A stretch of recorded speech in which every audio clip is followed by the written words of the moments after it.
How do you do? It would be a little unkind to present this picture without just a word of friendly warning. I think it will thrill you. It may shock you. It might even horrify you. So if any of you feel that you do not care to subject your nerves to such a strain, now is your chance to, well, we've warned you.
We'll do it live! Fuck it! Do it live! I'll write it and we'll do it live! Fucking thing sucks! We are trying to do it live. What is up, ladies and gentlemen? Welcome to the Wyatt's Metal Podcast, a special episode. Hopefully everything is working. As you can see, I am in a different location. I am at a top secret area with plans for Milwaukee Metalfest. By top secret, I mean I'm at an Airbnb. But I brought my laptop with me and all my stuff because I thought it'd be fun to do a live stream here. But let me know if everything is actually working well. If you can hear me fine. The camera, you're going to have to deal with it. But audio is more important than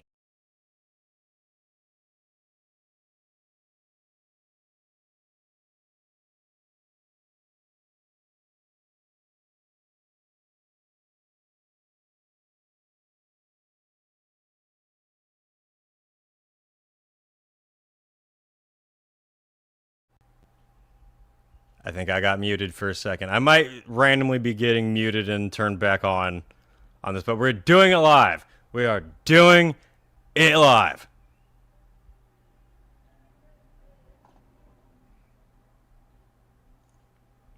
Stuffo is more important, or whatever. So people say audio is great. Okay, cool. Well, as you can see, I'm not in my normal studio. I am Milwaukee.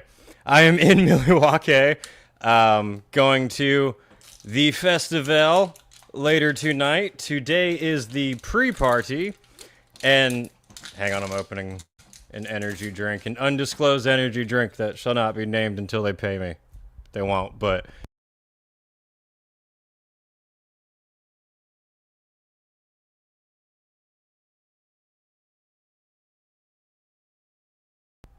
Let's get the fucking show going. Audio's more important, sound ties, exactly. Welcome to being an independent underground local artist.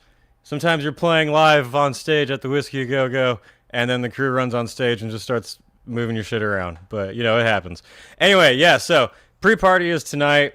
I have been so thrown off this entire trip. First of all, was it a few days ago I posted a joking thing that tomorrow I'm going to Milwaukee, and it was actually 2 days until I flew out. I was on the completely wrong day. And then last night when I flew in, I seriously thought that the pre-party was last night. I in my mind all day, I was like, I'm going to land, I'm going to check in, unload my stuff, and then I'll head over to the pre-party. And it wasn't until I was at the Airbnb that I looked it up and I was like, wait a minute. Spam call. It looks like it's tomorrow. So, yeah, so I've been completely thrown off, but it's been a good trip so far.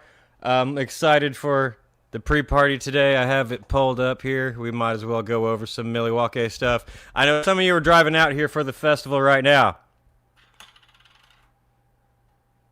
Hang on. Anyone struggling with audio, come off the live, then come back onto it. Someone told me to do that once, and it worked. Hope it works for you guys. Yeah, let me know. Whenever it gets unplugged here, I just mute it, unmute it, and it seems to work. But we'll see how it goes. If there's a bunch of fucking problems, I'll rage quit, and you guys can clip it and post it online. Yeah, so let me pull up the pre-party. Shout out to everyone still traveling up here. I know some people are on the drive right now. Don't text and drive. Don't be a gatekeeper and drive. You want to get to Milwaukee, don't you? Well, pay attention to the fucking road.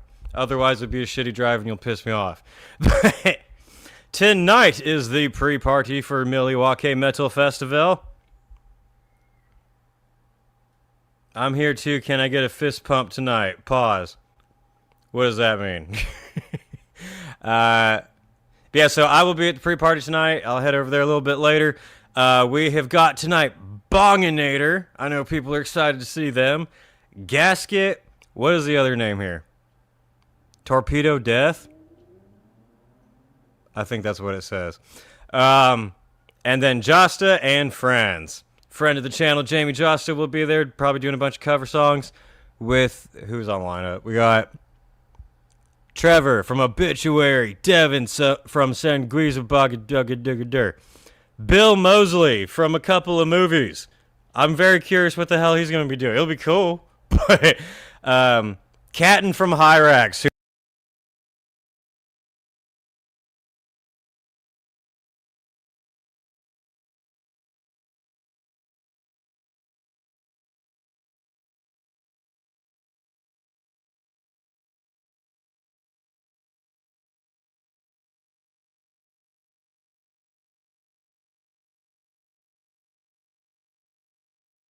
Didn't fucking realize I'd been muted. How long was I muted for? Jesus fucking Christ. It's gonna be one of those days when you don't want to wake up. When everything's fucked and everybody sucks. Anyway, I was saying I'll be here at the pre-party. All these people will be here. Amir just broke the 5 blank butt munch. Just a minute, okay. Which, funny enough, I saw a post that Amir canceled a concert last night due to frontman Frankie having vocal issues. I hope they're there tonight. I haven't seen anything saying otherwise, but we shall see. But I'll be there hanging out, and then the rest of the days, of course, should be a good time. Hang on, I'll pull up else. Hope you have an amazing time at Milwaukee Metalfest. Thank you. It should be fun. I've always had a good time here. The lineup's awesome. It's a good chill festival. I've talked about it many times. And yes, of course, I'm definitely going to be doing a video on it. Some people have asked if I'm going to do one. I'm like, nah, I came all the way out here to not.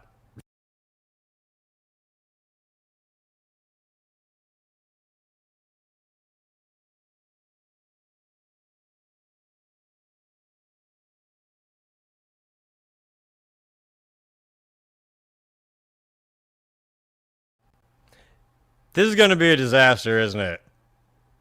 Do we even continue this?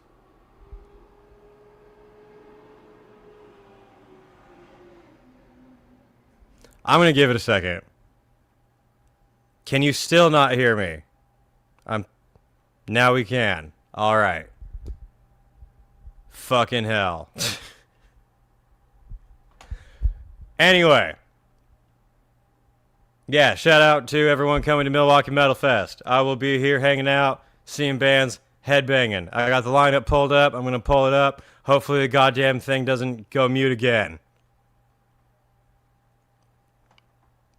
We have tomorrow. Tomorrow I'm seeing Acid Bath. Hey. It's always fun kind of like traveling to a festival, and through the chaos and exhaustion of just traveling to get there, you tend to kind of forget the actual schedule of when people are playing. I feel like I always have a moment.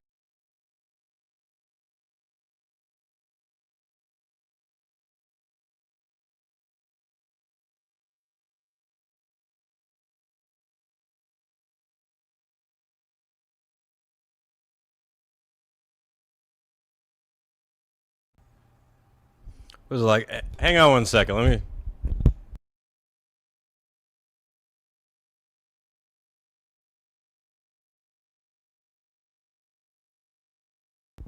I unplugged it and plugged it back in. Let's see if it does the magic trick.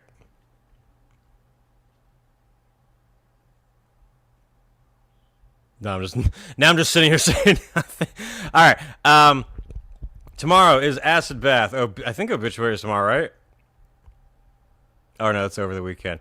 Who the fuck is playing when? Let's go to the actual schedule. For everyone not coming to Milwaukee, I hope you are also having metal times. It's now summer. What the fuck? It's actually June. My brain is still getting used to it, like barely having entered spring. I feel like it should starting to get kind of warm out, and it's like, it's dead summer. Like, fuck. Alright, we got the running order. I know I went over this before, but fuck it, we're here, so we might as well go over it again. Who's running the audio? Marty McFly! It's the way you move your microphone. I think it was bumping the cord, but so far it's working, it seems. Man, I miss festivals so much. Well, you gotta get out to one. I always love them. Maybe not always, but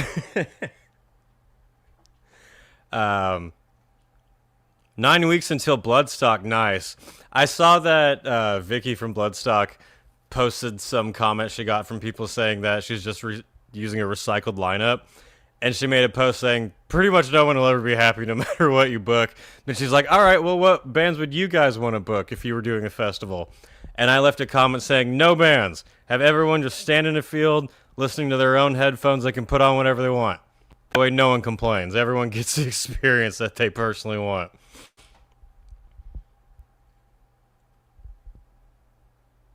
There's no summer here at the moment. I bet you it'll be raining on my birthday in 3 days. Shit, yeah. Well, happy birthday. For me, a Californian raining is a rarity. Whenever it happens, it's like, what's going on? What is this thing? I'm on my summer break, so I only remembered what day it was because of this podcast. Well, it's actually the next day because I'm doing this on Thursday for me, not Wednesday. No one knows when the fuck we are. Time is not real, folks. Hopefully the bands play on time. I remember, I think 2 years ago, got to some pretty bad delays for some band. Don't miss Agalosh. Saw them play a home show here in Portland this year. That was the entirety of Ashes Against the Grain. So epic.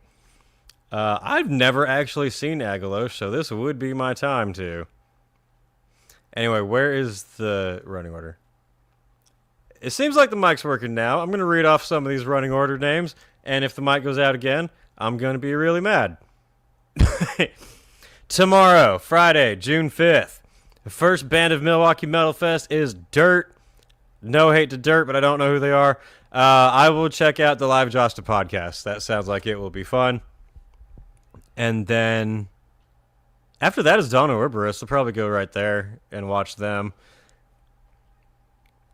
And then Hyrax will be next for me tomorrow. If you guys haven't seen Hyrax, awesome old school thrash band.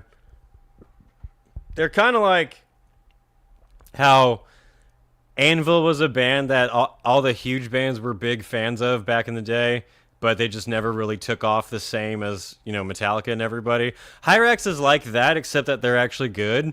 So, and Catton's an awesome frontman. He has just like a wild personality. So, if you're coming here, go see Hyrax. Strong recommendation. Fuck, I have no idea then. Welcome to the club, man. I've been thrown off all week on when the hell I am, so. It's metal to not know time. Something Stupid with Dom. Can't wait to see Belushi Speedball. I will 100% be watching them. They were a highlight for me one of the last times I came. So. Anvil in Shambles. Dude, I am still not convinced that Anvil was an actual band that existed. If they were, there's a reason they didn't take off. Because holy shit, are they awful. Like, when that documentary came out, I was like, people actually... I would 100% believe this is a gimmick band. Because it was such dog shit. Anvil fucking sucks. Yes, they do. Yes, they do. I thought it was like a Spinal Tap parody with all the big bands saying how great they were, but no. So, Hyrax is basically what Anvil was claiming to be, but good. You'll actually enjoy watching them. So it said, sign my Dark Insanity weed bag, please. I absolutely will. If you're here and you have one, I totally will. I might need like a Sharpie. I don't have one on me, but I 100% will if you have one. That's really cool. Anyone else almost to Milwaukee? Hurry up, you're missing out. Honestly, besides the festival, I haven't gone to like downtown Milwaukee, but just the area around the festival. It's not fantastic. It looks like it used to be really cool. I do love that a lot of little like pubs here have Blues Brothers stuff everywhere, because I think that was the most famous thing to come out of the nearby area. But Blues Brothers is my favorite movie of all time, so that makes me happy. Something Stupid with Dom is about 3 hours away. Kinky Sizemore is here. Miller Time Wyatt gonna do the Miller Brewery tour. See you in a few hours. Hell yeah. I will see you then.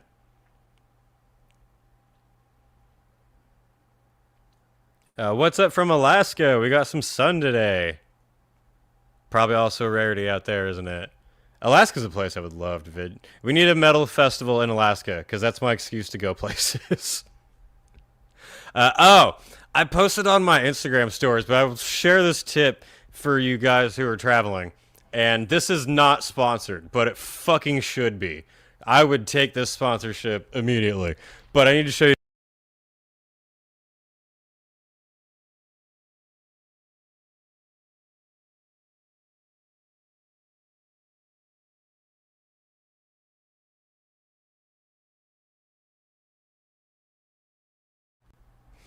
I caught it. I saw it on mic there.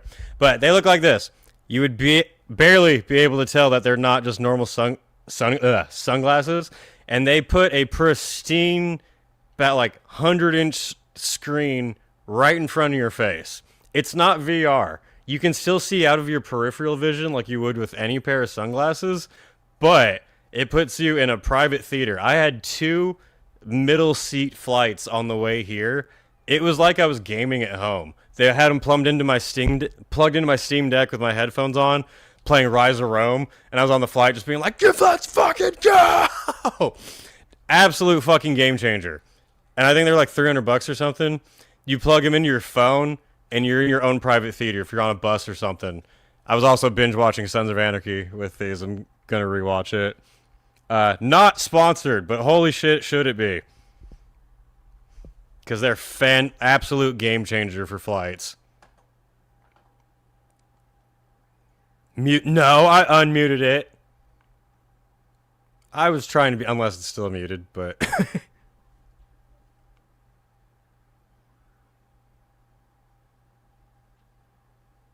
Hold up. Is it working now? I thought I unmuted it quickly, but the comments aren't coming through.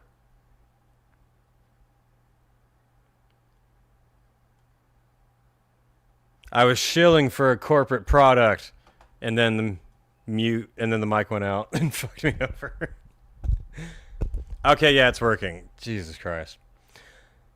DIY, folks. Do it yourself. Non-studio production. This is not quality entertainment. But yeah, check out these Ray Neo glasses, dude. They are fucking game-changing for flights. Plugs it into a Steam Deck, to a phone, private theater. Awesome as fuck. The sound quality on them is really shit, but you can hook up Bluetooth headphones and then you're good. Anyway, we all have to believe for it to work. Just put your thoughts into the power of Christmas, and that will get the audio to work. I'm being sabotaged by my channel is under attack. People are trying to shut down the Wyatt's Metal Podcast. Milwaukee, great beer, great metal. I do feel like it's pretty chill here. There's not great areas, kind of like all over the place, but it feels pretty low-key, especially if you're right next to the rave and just go there for concerts. The breweries are really low-key and chill. I went with my friends to a tiki bar here one time, and we were surprised how fucking cheap it was. We're from California. Everything is expensive. I was telling my Uber driver that when I went to Texas like last month, I saw gas was $3.30 a gallon, and I was like, holy fuck, I can't believe it's that cheap. I don't think I've ever seen gas that cheap in my life. If that gives you a bit of an idea of how it is in California. It's Obama's fault the mic went out. My mic went out because of Obama, because of Israel, because of the quartering. Anyone you don't like is the reason why my mic is being sabotaged. Wyatt, will you make a Discord server? Someone was asking me that recently, actually. Here's the thing. I had a Discord server, like maybe 2 years ago for a little bit.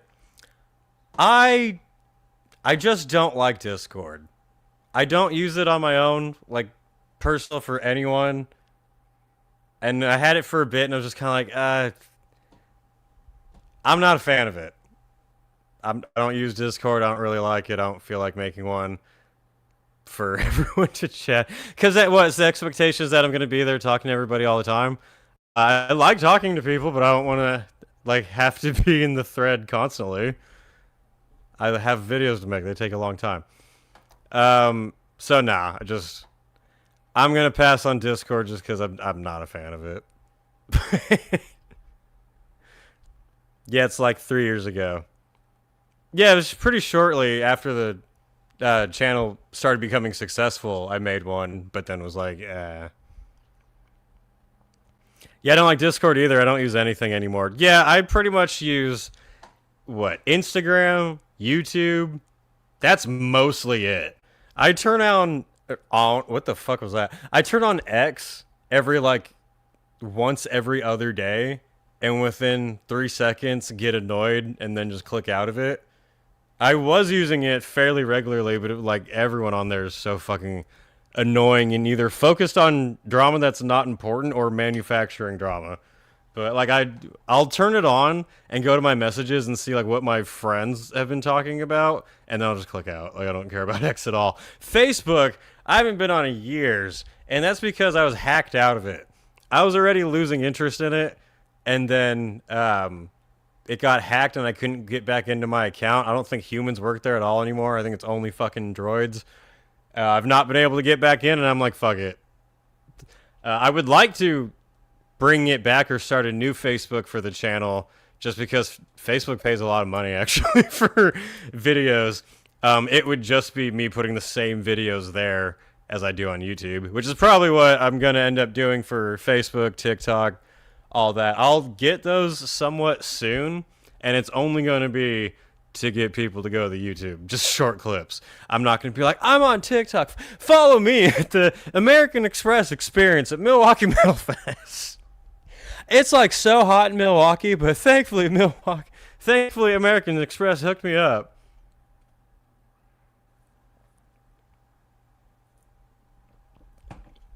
Speaking of shilling, some like warning I wanted to let you guys know, because it'll be fun at TikTok or Wyatt. No,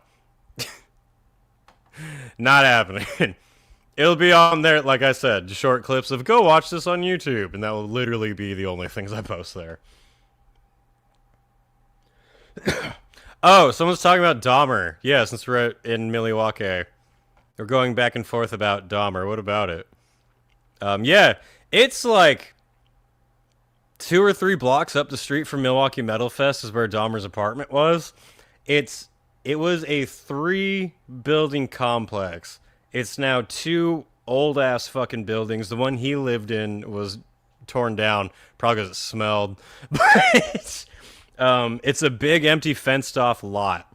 And the way you'll be able to tell it's the right one, especially with the Milwaukee Metalfest going on, is people will show up to it, not say anything, but be taking selfies and have their friends like take pictures of them with it behind them and just kind of lightly like smirking and chuckling to themselves, but no one's going to say anything because they know it's really inappropriate, but everybody does it.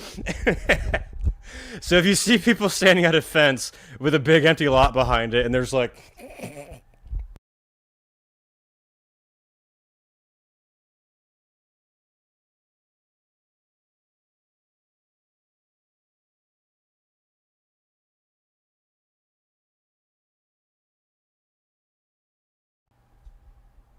I got it. Hang on. I'll give it a second to breathe, but yeah, someone commented on it saying that it's so terrible that Netflix is still exploiting these victims. And then I walk into Milwaukee Metalfest, and one of the shirts they're wearing says, I survived Milwaukee Metalfest, and it had a picture of Jeffrey Dahmer on it. I was like, yeah, that's the style. That's what I like. That's my type of fucked up humor. Dahmer, the ghost of Jeffrey Dahmer, muted the podcast. He's trying to shut us down. My channel is under attack by gay ghosts. Last time I was here, before my flight, I had hours to kill, so I was just hanging out at the Ambassador Hotel, which is where he killed, I think, his first victim. And it's all old school, like 60s, 70s style. And when I was there, it was pouring fucking rain, like storming outside. And it really felt like I was in BioShock. It was really cool. I was playing the games at the time, so it was like, whoa, it feels like I'm totally in it.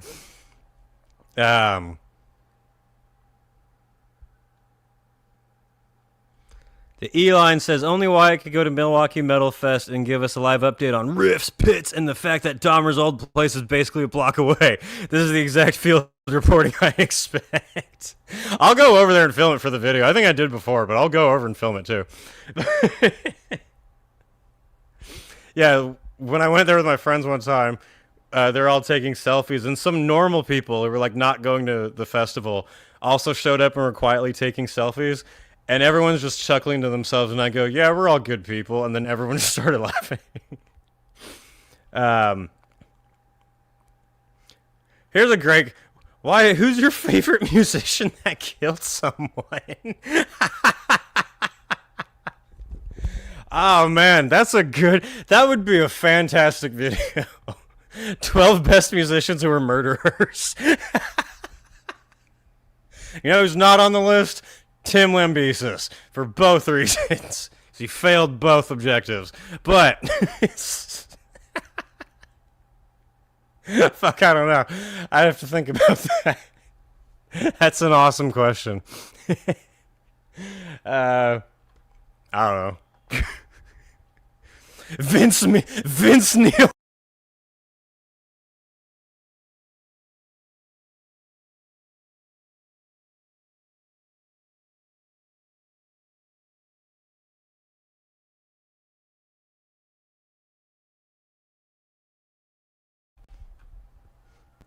I got it. When I notice that the thing muted, I'll hold the mic up to let you know that I'm aware that it happened. Snoop Dogg kills. Snoop Dogg drove somebody to kill someone. Snoop Dogg didn't kill anyone. Snoop Dogg drove someone to the location. That person happened to shoot out the window with Snoop driving, with Snoop claiming to not know that was going to happen. But he didn't do it. Varg Vickers, well, see, he's on the top of the list for killing someone, but he's not on the top of the list for the good music part. Is it most metal murderers, or is it good musicians who were murdered? This is a completely different list. This is 2 videos we'll have to make. I love that idea. That's great. Bard Faust. He'd be on there for sure. Snoop's a goddamn liar. Good musicians who are murdered. Right, yeah. That narrows down the list a lot, to be honest. There's, man. I'd have to think of some really fucked up answers. That's great, though. That would be so funny.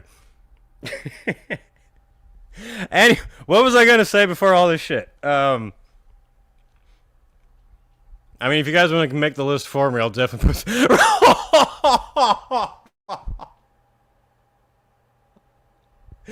Damn. Alright, we might be making the 10 metal murders video right now. I feel like there has to be chat involved, so I'll just clip this and that will be the fucking video. So 10 most metal murderers. We got Randy Bly. We got, Jesus. Randy Bly. Fucking who else? Vince Neil. Varg. What was it? Faust? Yeah. Wait, I got a good musician who is also a murderer. John from Dissection. He might make the top of the list for good metal musicians who are murderers. I mean, those are the ones we know of. I'm sure there's a lot of glam metal groupies out in the desert of Vegas somewhere that no one will ever know about. Right. See, John Not Vid. He goes on the list for good metal musicians who just so happen to kill people. Didn't one of the guys in Cannibal Corpse kill someone? No, he had a mental breakdown and his house blew up and he broke into a neighbor's house, but he didn't kill anybody.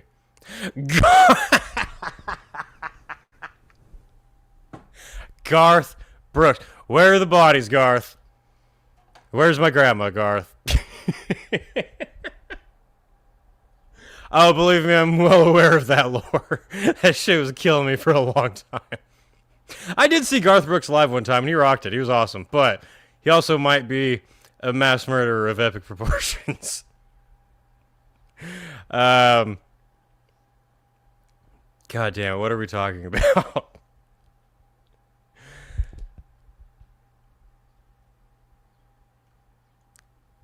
None of them were war criminals like Satan Panonsky, but his music is ass, though, and it's speculated if he killed prisoners of war. Well, if his music is ass and it was iffy, then, I mean... who knows what happened?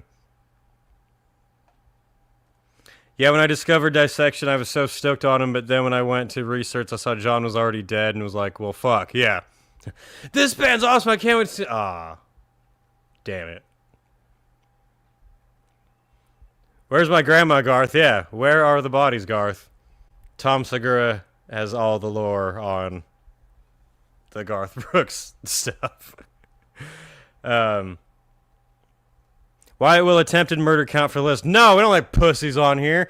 This is hardcore, true gatekeeping for metal murderers. We don't let failed, try-hard posers onto the list. You don't get points for trying. Fucking losers. Varg's knuckle dragging black metal. That one guy you mentioned before, he was the Croatian G.G. Allen, basically. His music career ended after he joined the Croatian army in the War of Independence. There he maybe killed prisoners of war, then he got killed or KOS'd. Well, good for him. I guess. I don't know. Let's go to... Wyatt, have you seen the first round of bands for Maryland Death Fest? Next year's Killer already. I did see that. Let me pull that up. But let me finish my other thought before I get to that. So I was going to say, when I was shilling products like 30 minutes ago, or however long it was, I'm going to give you guys a heads up. It's still not going to be for a little bit, probably at least for like a month or so. But a sponsor hit me up asking if I would do a video for them. It was something that was really cool, but something that like wouldn't really be mentioned on my channel normally. But it's something cool. But they asked if I would do a video review in exchange for the product for free. I thought it was fake because it's like kind of an expensive thing. That doesn't really go with metal, but... so I told them I would do it, and they responded, and it's real, and they're definitely sending this thing. Now, so, I am definitely getting a product sponsorship that I'll be doing a video for, where it's a video of me unboxing it, showing it. However, they said throughout the whole thing that I can be completely honest with it. So I'm going to be completely honest if this thing sucks, if it's awesome, whatever. It's not something it's not a scam. It's not like a fake product. It's just something that would kind of be like, I'm not really sure why this popped up on the channel, but I mean, if I can afford it, cool. But I would never do a scam product. If a company hit me up and was like, we'll pay you a bunch of money, but we're a bullshit scam thing, I wouldn't do it. So my review of it is going to be honest. It's also going to be funny. I've been thinking that since... it's kind of just the sameness. Like, I'm here specifically to talk about this product. I think I'm going to do it Wayne's World styled and be like, I would never sell out for products. That's just so below people. And then just put it right on the screen. It's going to be funny. I will not lie to you. If this thing sucks, I will tell you it sucks in the video. They already sent it. They're not sending anything else. So it might be like, yeah, this is dog shit. Don't buy it. I got it. But it's not Raid Shadow Legends. It is not, it's not a video game. It's something that would go in a man cave. Let's put it like, it's not a porn thing either, but it's something that would go in it is a cool thing. I think it's cool. That's why I said I would do it and I would be interested in it, but it's just so, if I was like, I'm Wyatt's Metal, check out this bed frame, you would be like, huh? It's going to be like that, but I'm going to intentionally make it funny because I have to. I mean, if you've seen the other ads I've done in my videos, I try to work them in well and actually make them not just, I was told to, I'm Chris Stuckman, and this is a movie made by someone. It'll be funny. It's not display. I think those things are kind of cool, though, but no, it's not those. A beer fridge. No, but I would say your head is in the right direction. So yeah, if I was like, I'm Wyatt's Metal, and by the way, check out this refrigerator I just got, you'd kind of be like, huh? But it'll be funny. So that's good. It's not going to be even in the Milwaukee Metalfest video. It probably won't still even be for a little bit because it has to get to me and everything. But Dahmer Funko. It's cigarettes, yeah. Fucking the Sunglasses Camel, whatever his name is, sponsored my channel. And be opening a pack of cigarettes and be like, kids, check this out. But yeah, oh, dude. If I could be completely honest in the review, then hell yeah, I would do that. Catnip sponsorship I would do that. Everyone would like that. It's to get your own plot of land in Scotland. You can be a real lord. Like, no, it's not that one, but...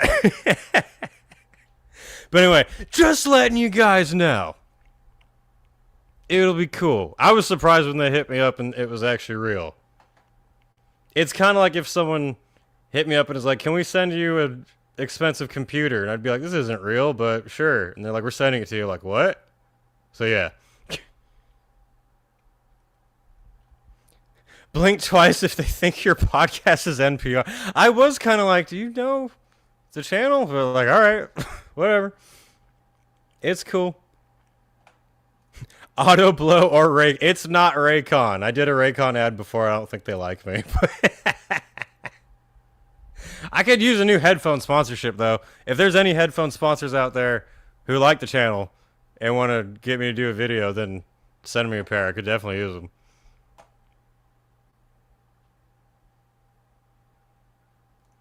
Is it that fucking water sniff thing that makes you think water has a taste? No, it's not.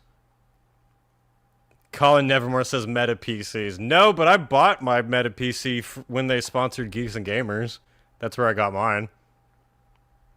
Anyway, it's not a PS5. It's not a game console. It is something that would be with you while you were playing a game console, though. But yeah, it'll be a funny video. It's a Wyatt's Metal NFT. Oh, let's pull up Maryland Death Fest for next year. Where'd I put it? I have a lot of shit pulled up.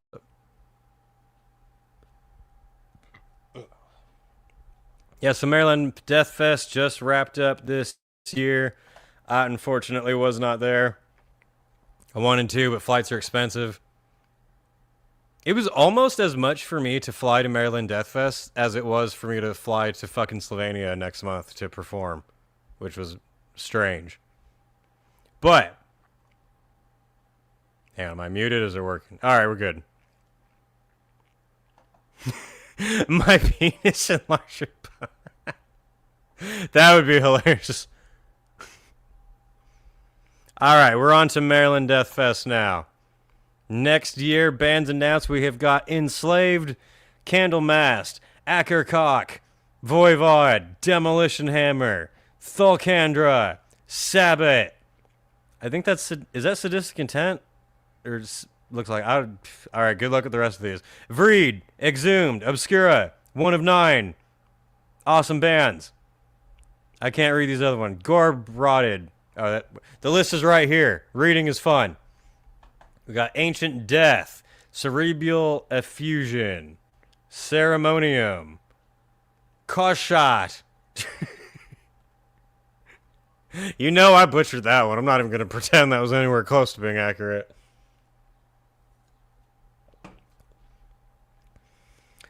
Crucimentum. I already said Demolition Hammer. Fleshless. Funebrarum. Gorotted. Ingrowing. Sounds painful. Naglfar. I missed that one. That's cool. One of Nine. You should check them out. Tolkien Black Metal. I was right. That was Sadistic Intent. Cool. I'm not completely retarded. Satanaris. And yeah. That's already pretty sweet. Right? Who's still stoked on that lineup? Yep. Oh, fuck. Gorotted. Fuck yeah. Demolition Hammer and Enslaved.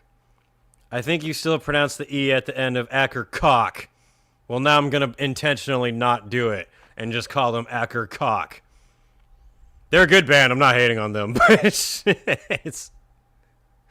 I make fun of names. Talk to Josta about getting Dark Insanity at Milwaukee Metalfest next year. He said on the podcast that we could play the bar stage next year. Unprompted. I didn't ask him to. If you watch my latest interview with him, he said that we got to get Dark Insanity for next year on the bar stage. So it's on record. We'll see what happens. I'm not one to be like, hey, but he said it recorded and it's on the channel, so we might have to clip that in a year and see how it works out. I mean, we'd love to. That'd be fucking awesome. We're stoked for Tulminator next month. I can't believe it's coming up so fucking quickly already. Time flies as you get older. Our new single is still coming. All right, so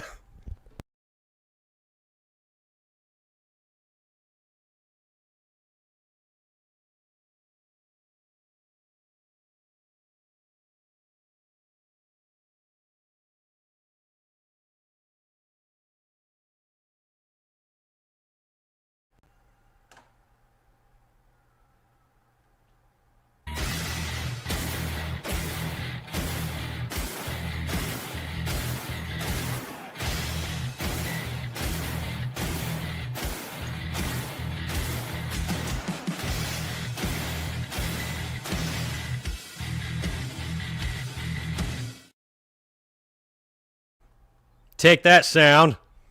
Whoever's attacking my channel, firing back with the 50 cal. Dude, right before I flew out here, Gun Drummer hit me up and was like, I'm coming out to Arizona to do some stuff if you want to come out. It was like a 9-hour drive last minute, so I was like, fuck, that's hard for me. I can't do that. I want to, but I couldn't. And he's like, no, it's all good. I understand. The next morning, he texts me this picture that looks like a fucking nuclear bomb went off.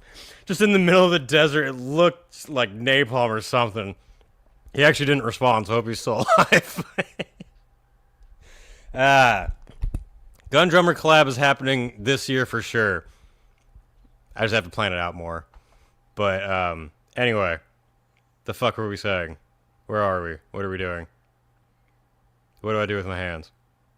Oh, we got the artwork back for the single, and we like it, but we got it back in black and white because that's what we thought we wanted to do at first. But we're thinking that it would just pop a little bit better with color. All of us were kind of like, we just want to add a little bit more to it. So it is going to be fashionably late. Next time we have anything to record, I'm just not going to mention it at all until it's fully done. Be like, hey, guess what? Boom, album. Because, yeah, there's been delay after delay after delay after slacking off after delay.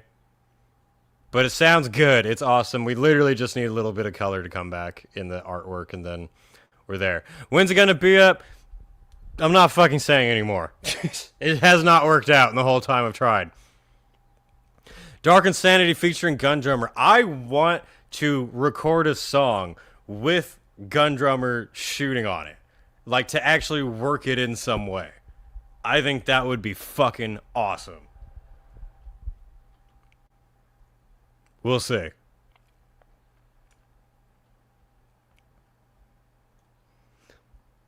Arizona isn't ready for that much percussion and sarcasm in one place. Yeah, it would be brutal. I've shot guns before, but it's been a long time. So I know that if he gives me like a Desert Eagle or something, it's going to shoot my fucking arm back. But I'm definitely going to do it, for sure. Anyway, we were talking about Maryland Death Fest. We definitely want to make that happen next year.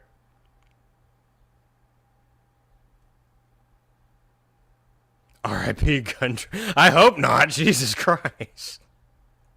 He just sent me like the wildest shit though. Like he'll just text me a video of it wasn't him driving it, but his friend was driving a forklift that had a minivan that was completely engulfed in flame on top of it. It's just cool.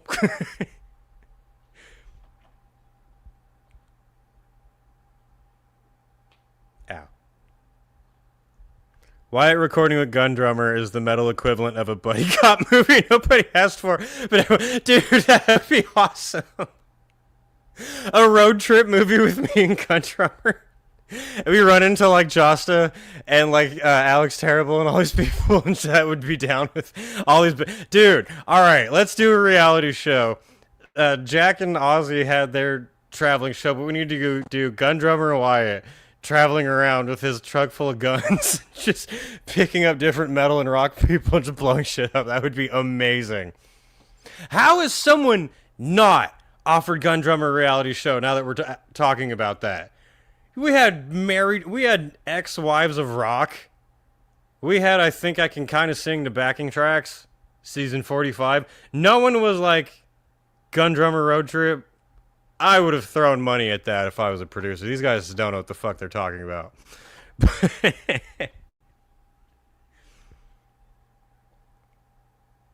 Anyway, what the hell are we talking about? I had a couple of other things pulled up. What's happened lately in the world of rock that... I saw the Milwaukee Metalfest lineup pulled up. We're gonna do that.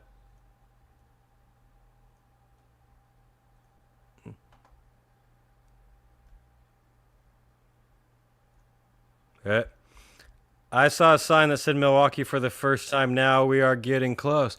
Yeah! Milwaukee!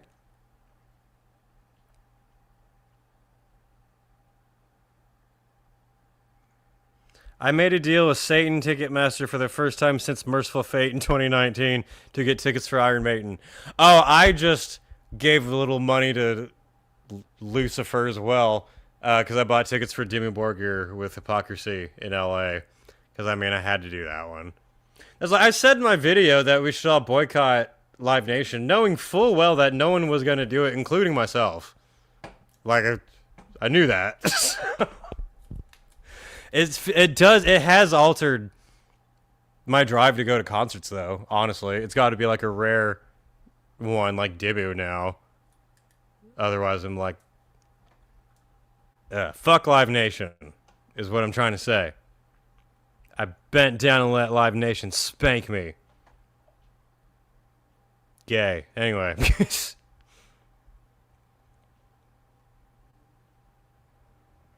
Get Joss's Wrestling Network to do it. Oh, yeah, I feel like we should start a franchise. Me and Justice should go in business together and just buy up a whole bunch of media conglomerates. Oh, I wanted to get to this one. Someone said, Wyatt, who's a vocalist you'd love to do a collab with? Honestly, lots. People I'm a fan of, I think, would be awesome to do. I'd want to make it good. Because unfortunately, a lot of times when a band releases an album where they have like a guest vocalist on every single song, it's usually pretty shit. It's usually pretty mid and doesn't live up to its potential. I would love, I do love when bands actually have a guest vocalist and make it work really fucking well. God. Corpse Grinder would be awesome. Barney from Napalm Death would be fucking awesome. I'm trying to think of other ones that were more unlikely, but like something creative with Floriansen would be amazing. Obviously, it wouldn't be a Dark Insanity song, but something to mix in those together, I would love that. Peter Tangerin, I don't remember if I already said that, but let me do a Sabaton song. I want to do my death metal vocals on a Sabaton song. It has to be really epic and brutal and about really dark shit. That would be cool.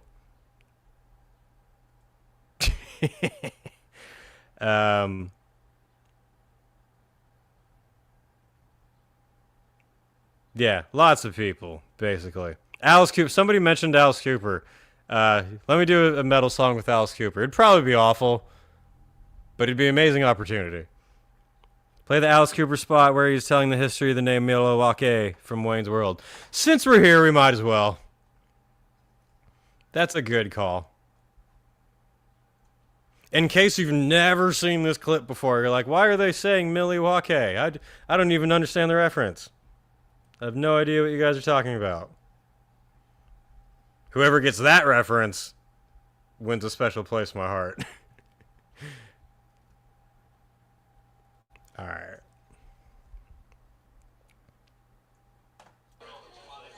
Pause. Where the hell am I?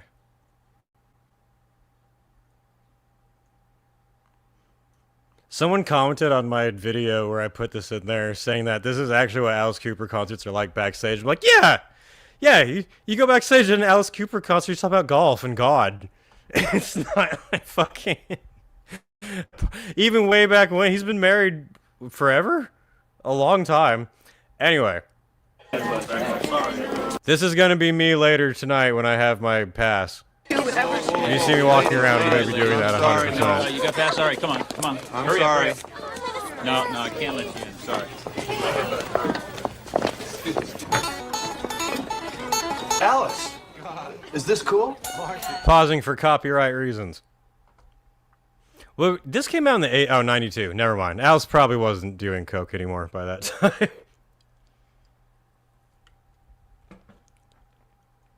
Yeah, come on in. Sorry to bother you, but we had to come and tell you how much we really enjoyed the show, didn't we, Garth? Oh, thanks. Has anyone ever come to Milwaukee Metalfest dressed like Wayne and Garth? That's a great idea. Someone should definitely do that. We're not mental or anything, so don't be afraid. My name is Wayne, and this is Garth. Nice to meet you guys. So, do you come to Milwaukee often? Well, I'm a regular My channel's under attack. visitor here, but Milwaukee has certainly had its share of visitors. The French missionaries and explorers were coming here as early as the late 1600s to trade with the Native Americans. In fact, isn't Milwaukee an Indian name? Yes, Pete, it is. Actually, it's pronounced Milwaukee, which is Algonquin for the good land. I was not aware of that. I wish I could have saw this when it came out.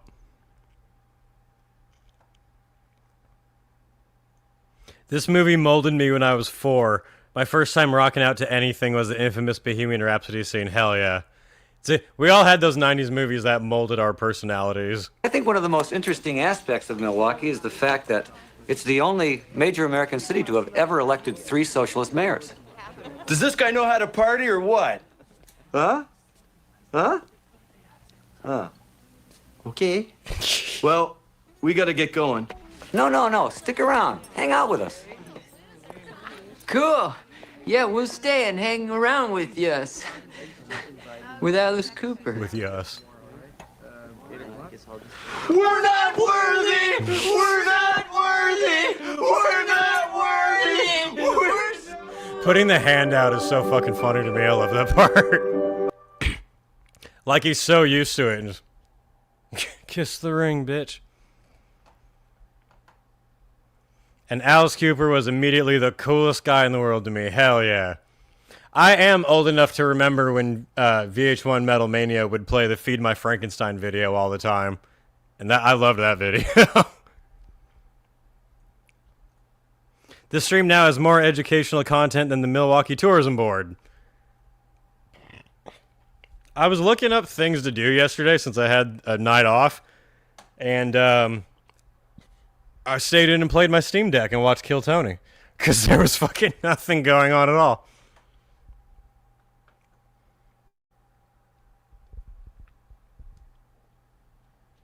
I saw Wayne's World in cinema when I was 12. Nice. I was not even 1 year old when Wayne's World came out, so I eventually saw it. What the hell are we talking about? Cooper was lethal at Hellfest in 2010. I was there. I was at that Hellfest, and yes, he was. That was sick. Who played after him? Yeah, I remember that set. I think maybe the day after was Bloodbath. Or sometime. I remember. But yeah, Hellfest 2010 was fucking awesome. I've seen Alice Cooper a lot of times. He's been one of my favorite acts forever. I am a sucker for a really good stage show. If a band can pull it off and do it well, and Alice always has. Tony's set at the roast fucking murdered. You mean the roast of Kevin Hart? Yeah. I've watched it a couple of times, actually, the Netflix roast of Kevin Hart, because half of it is really funny. And then half of it is funny for opposite reasons. Half of it's funny because comedians are making jokes. The other half is to laugh at the rich Hollywood douchebags like Chelsea Handler's old, wrinkly ass. Like, Shane Gillis just mocking the rich people in the front was the best part, but some of that roast is brilliant, and dude, when Cat Williams came out, that was fucking fantastic. Yeah, I thought it was fun. I watch Kill Tony all the time. That's one of my new, like, regular shows. Yeah, Cat Williams at the roast of Kevin Hart was great. I liked how honest they were being, too, about some things. Like, when Shane Gillis was like, by the way, Chelsea Handler had a private dinner with Jeffrey Epstein. Anyway, here she is. Chelsea's still crying about it because she has nothing else. She doesn't have a show anymore. She doesn't have looks anymore. She doesn't have a brain if she ever had one. As Tony was saying, if she doesn't have a script in front of her, she can't talk. So, yeah. I think Shane Gillis had the best response to that. He was like, good for her. We're all really proud of her and we're rooting for her. Anyway, I'm playing at this baseball field if you want to come see me.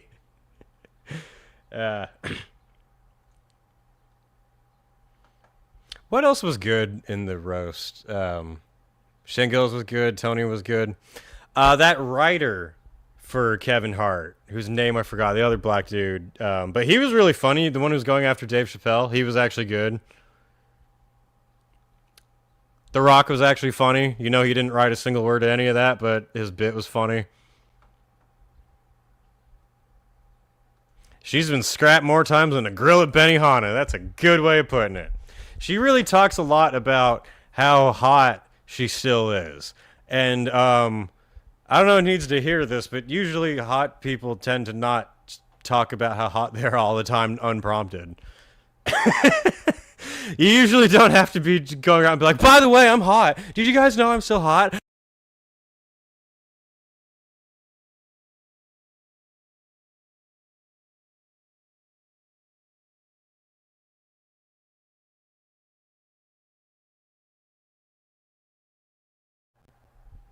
You can mock anything if it's based in truth and it will be funny. Like, you know, I'm Icelandic.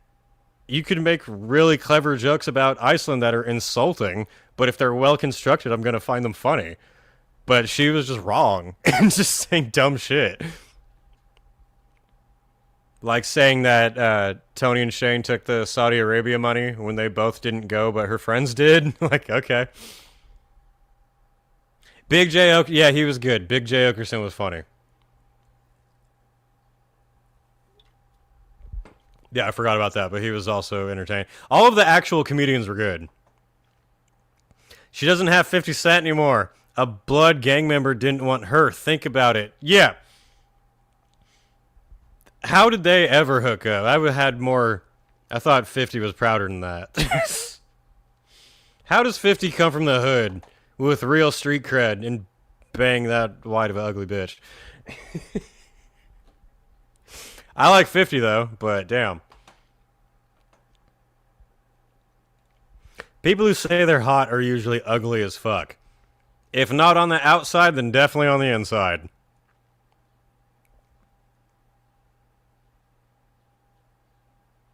Have you watched Macabre anytime you've been to Milwaukee? They play every year. I think so.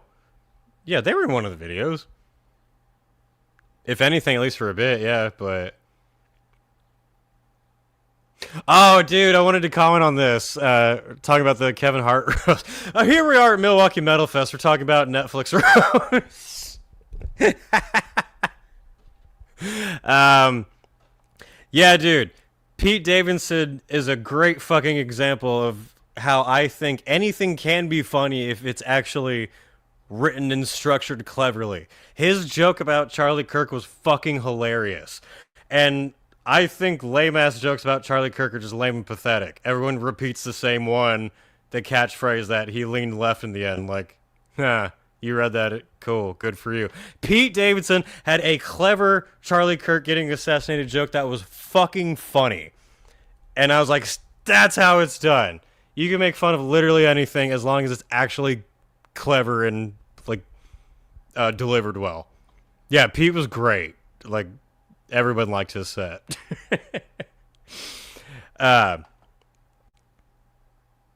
Macabre will be 99% Dahmer tracks. I can't pronounce shit, okay? I come from the current day American educational system. I'm fucking stupid, alright? If you couldn't figure that out. I cannot. If I pronounce something correctly, I'm probably having a stroke. You should be concerned if I say a name correctly.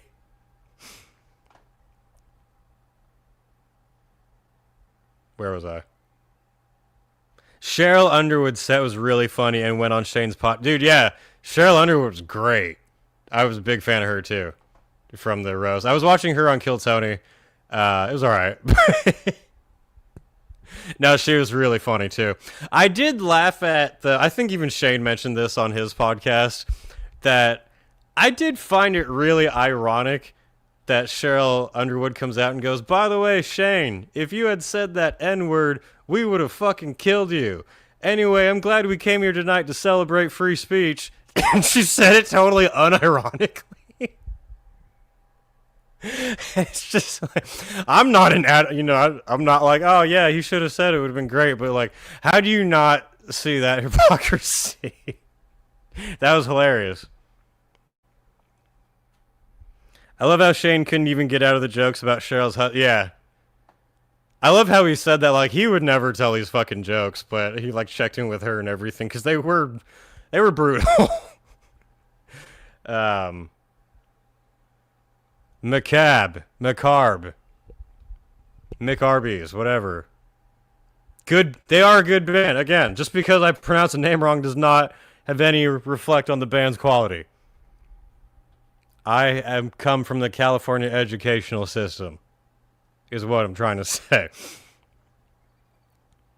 Anyway.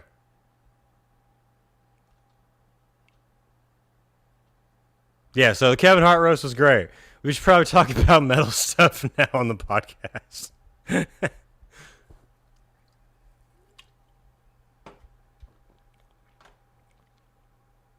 Mick Arby's. Yep. Their name now is Mick Arby's. Would you see Visual Disgorge at Milwaukee? Yeah. They're playing, right? What day are they playing? I swear, when I first went to festivals when I was a teenager, I had the lineup memorized. I could have told you exactly where someone was going to be at what time. And now I'm like, who's playing today? When? What's on right now? Which in some ways is good. It's good to have the free spirit at festivals and wander in and see how things are. But also, like, you don't want to miss things.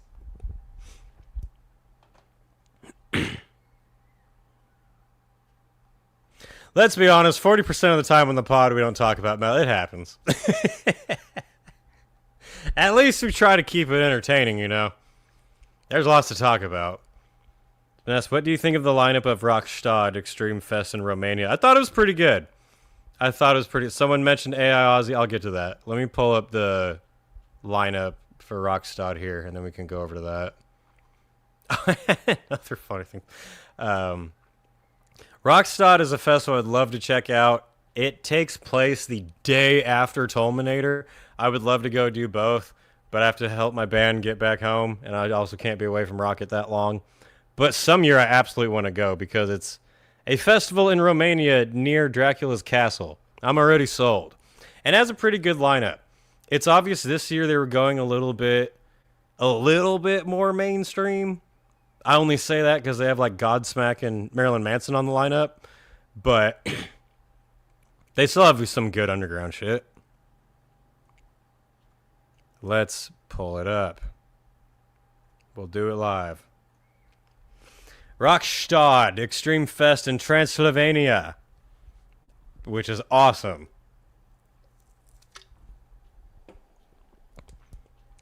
Sabaton, Heaven Shall Burn. What's that? I don't know. Sabaton's headlining over Marilyn Manson? What? I mean, you know, headlining that stage, sure, but it's... Alright. Got Monday, Tuesday, Wednesday... Oh, actually... Shit. Monday the 27th is when my band Dark Insanity plays Tolminator. So definitely can't make Rockstad. But if you don't see us, for some reason, motherfuckers. You can see Sabaton with Heaven Shall Burn, Marilyn Manson, Fu Manchu. I think that's Alcest. Death Angel. Panzerfaust, nice. Next day is Godsmack, Hate Breed, In Flames, Nevermore, Orbit Culture, Nevermore, back-to-back's cool. And In Flames. Grave, nice.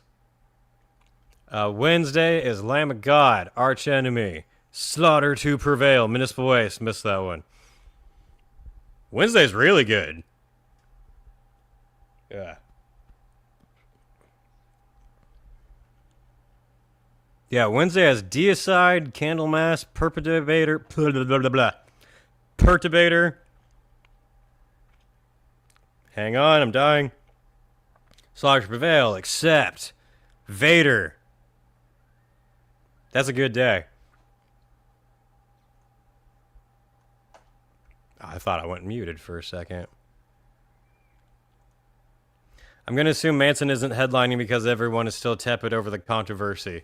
Yeah, I did find it really funny that when both Slaughter to Prevail and Manson were announced for this festival, the comments were full of, "Oh my god, I can't believe you would allow." And I'm like, we're still doing this shit?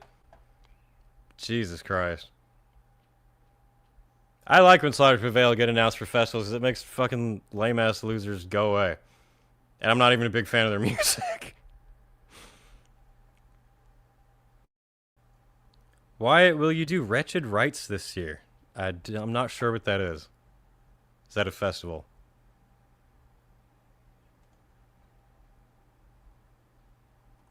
Does Wyatt have any kitty friends or just you? Rocket is not here. He's too metal for poser-ass Milwaukee Metalfest. No, he is at home. My bass player, awesome dude, checks in on him and feeds him for me. I feel bad, though. Before I got Rocket, I would leave forever. I'd be like, I'll go on vacation for 2 months. Fuck it. Now that I have Rocket, I'm like, I don't want to go anywhere. I just want to stay home and cuddle him all the time. He's fine, though. Every time when I come back from a trip, Rocket runs up to me like a dog and is like just trying to crawl into my skull, just rubbing all over my face. He's so adorable. Yeah. Anyway, Rockstad looks awesome. I can't attend this year, but I would love to. Lineup is sweet. And location is awesome, too.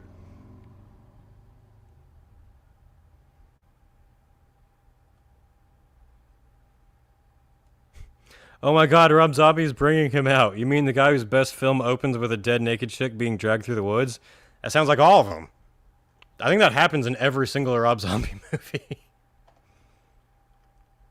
Damn, I didn't know Nevermore came back. You're late to the party. Yeah, they came back a couple months ago. Obviously with a new singer. He was alright. He was pretty good.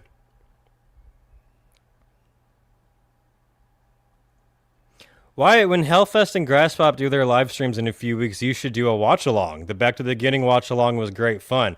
That is a fucking great idea. I should definitely do that because the Back to the Beginning watch-along was so unbelievably successful. I legit thought that... So live streams here, when we're actually live, tend to get like about 100 people watching. Maybe like it'll gravitate between 70 to 100 people watching live at the same time. And I thought that live stream would get half of that. Because it's like it's 8 hours of me sitting on camera. And like, yeah, you can watch along. But, you know, some people aren't going to do that.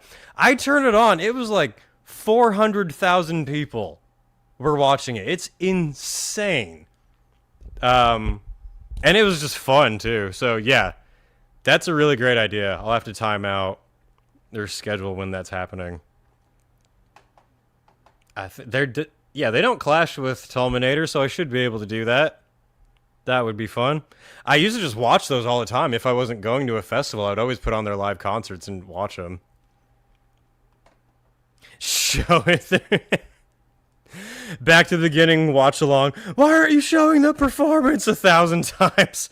Show it through a mirror. Yeah. If you didn't watch the Back to the Beginning watch along, I didn't show the actual concert at any point because I knew the legalities of it. I knew Ozzy's team was I 1,000% certain that if an Osborne themselves didn't click on the live stream, someone in their team did. And when they saw that I wasn't showing the concert, it couldn't get taken down. Everyone else's live stream got taken. Everyone was like, I'm going to pirate it and show it against copyright. And I was like, you're going to get fucked. And they did. All their channels and streams kept getting taken down. And I was just sitting there like, I'm telling you what's up. I know how it goes. Fucking, this would be a great segue in the next topic. On my channel's under attack. When Ozfest officially announced they were coming back on Instagram, and it wasn't just like we're talking about it, they're saying like, nah, we're definitely going to do it again. They posted my thumbnail where I said Ozfest is coming back. Didn't credit me, but they posted my thumbnail as like the Instagram of, hey, Ozfest is officially coming back. So I think this is a great segue. I think that someone in the Osbournes, probably Jack, if he doesn't watch my channel regularly, he's at least seen it. At least once. I'm certain I at least got on their radar somehow with that live stream, because there's no way it would have been that big without them noticing. But you're shoveling popcorn in your mouth and scratching your armpit. That's what people were people were mad that I wasn't illegally showing copyrighted footage. When they were their comments were themselves admitting that they weren't big enough fans to pay $30 to watch Ozzy's final fucking moments alive. They're such big fans, they wanted to steal the content and rip it off, even though it was for charity. Which I know people have their thoughts about sharing, sure. But they were trying to attack me, being like, you're ripping off people's work, when they literally came to my channel because they were trying to get a fucking torrent, basically, of the show. Which, if they were smart, they would have just waited to download it as a torrent. That's how your channel didn't get taken down. Anyway, yeah, that comment section's still there. It's hilarious. All right, yeah, so segue into... Jack watches your channel while eating a succulent chicken dinner. That shit was hilarious. Jack had a little comment tiff with the woke meltdown. My bad. Yeah, let's get to that. So, the AI Aussie controversy about someone's watching this live on a plane. That's awesome. Shout out. Make sure you keep all your belongings. I've left fucking tablets on planes before. It sucks. Anyway, where do we start this stupid fucking story? I hate everyone involved with this. Let's start here. So it was announced recently that Ozzy is going to rise from the dead because there's going to be a bat orgy sacrifice of random stray animals and Christians and virgins are going to be put into a giant cauldron that Sharon Osbourne will go and drop one of Ozzy's hairs into, and then he will resurrect like Voldemort in the Goblet of Fire. Which would be a lot more awesome than what's actually happening, but Ozzy is coming back from the dead, and an AI-powered Ozzy Osbourne hologram is happening, his family says. People have strong thoughts about this. My mic is literally falling apart right now. What the fuck is happening? What is this? Sure is a piece of shit falling apart. I made a joke about Ozzy and it fucking haunts my... Dude, I don't hate your family like everyone else on YouTube does. Why is the ghost of Ozzy making my shit fall apart right now? I'm trying to somewhat defend you a little bit. Not entirely, but... Alright. We didn't even go muted there. That's crazy. So, Ozzy's coming back from the dead with an AI hologram. Here, tell me about the video. I need to drink caffeine.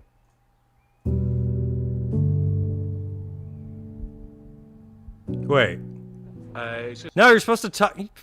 Why are you showing a video about something else? Fuck you, USA Today. Clickbaiting asshole. Ozzy's coming back from the dead. Continues to loom even nearly a year later, but fans of the heavy metal icon may get a chance to see him again, this time as an AI-powered hologram. Osbourne's family announced plans to create a lifelike AI version of the Black Sabbath frontman who died last July at the age of 76, capable of answering fan questions in real time using his own voice and personality.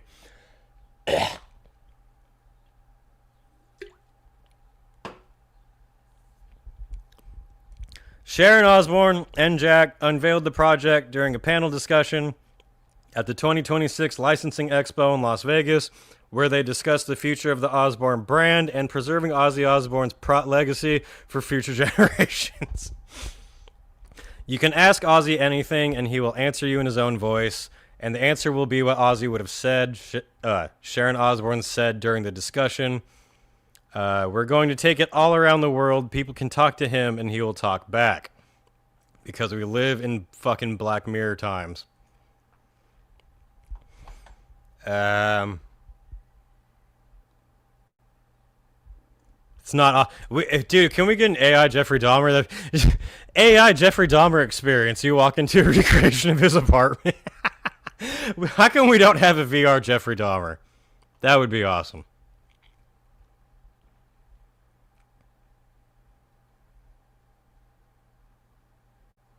Did you hear the recent news of Tim Lambesis? Fucking no. I hope there isn't any. AI Ozzy is being developed through a partnership with tech company Hyperreal and Proto Hologram. The project will use what Jack described as his father's digital DNA, including his voice, image, and movement. It's kind of scary how it's really very accurate, Jack Osbourne said during the panel. He will exist digitally as himself for as long as we have computers. We live in cyberpunk, folks. We legit straight up live in cyberpunk. When you die, you will be in the metaverse. The hologram is expected to launch later this year in the United States and the United Kingdom. I think we all have bigger problems at the moment than interactive touchscreens placed at undisclosed locations.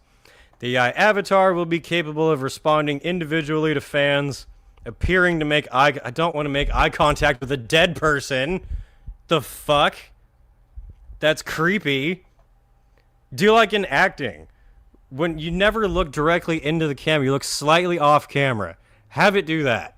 Because looking into your eyes is going to be terrifying. Then we'll have Christian people being like, Ozzy's possessed my child from the grave to make him go kill people. Blah, blah, blah, blah, blah. So, I think I had another video of it pulled up. Yeah. Here's a quick clip of Jack talking about it. So you won't be able to understand the AI Aussie. The AI Aussie was really easy to make because you couldn't understand the real one. So we just had to type in Oz gibberish. Ask it a question like, blah, blah, blah, blah. This took no time to make, actually. It's really simple. Why can't they just let the man rest in peace? Now, I understand that argument, and part of me agrees with that. Actually, a lot of me agrees with that. I do have some caveats to put into that argument, but I would say I'm like 80-85% on the side of I would rather not have AI dead celebrities at all. So, let me just say that. But there are some caveats I think are worth mentioning. Is it going to be like the Darth Vader AI scenario? Well, I hate to break this to you, but Darth Vader was a fictional character. So it's actually different if there's an AI one. Ozzy Osbourne is a real person. So it makes it a little bit more difficult. Anyway, here's a quick clip of Jack talking about it. Well, we were at a convention recently, and we just did an announcement that we're going to be we're creating a digitized AI model of my father that can be utilized in kind of any way, but it is it's like it's AI. It's going to be a closed AI, so it's not like it's going to have like ChatGPT and it's going to be able to tell you about how to do your taxes. Although that would be kind of amusing to have my dad coaching people on their taxes. I want Ozzy to be my GPS voice. In 2 miles, turn right! But it will be used as a part of like an exhibit or, things like that. So, yeah. Well, we were at a convention recently. I already got the point.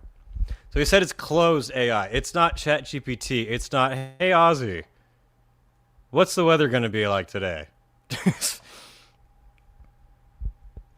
It's even worse when Disney is making an AI Stan Lee.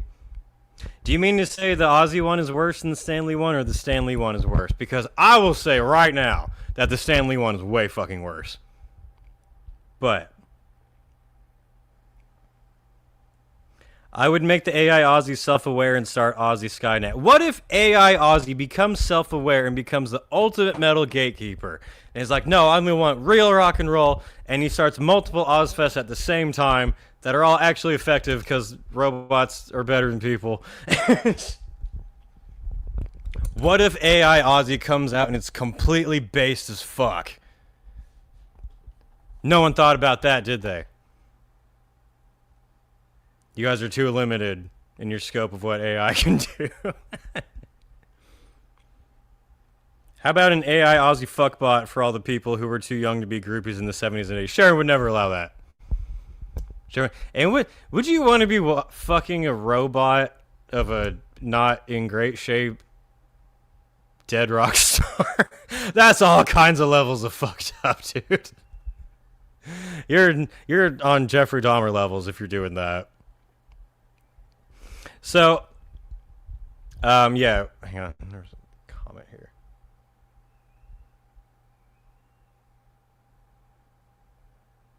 To paraphrase Woke Down, what the fuck is it going to tell us that we can't already Google? Well, I thought that was the important thing of him mentioning that it's going to be a closed AI thing. So, here's my thought on AI Ozzy at all. If it is used in a way to just make commercials, if Ford just chips in a bunch of money and suddenly Dead Ozzy is trying to sell you a new SUV, that's fucked. That's disgusting. I don't think anybody wants to see that. If it's like you can buy a little personal Ozzy hologram and he'll pop up on your desk and remind you that you need to do your laundry in 2 hours. No, I don't think anybody wants that at all. But if it's this type of thing, which this is me taking a guess, it could not be what I'm about to describe at all.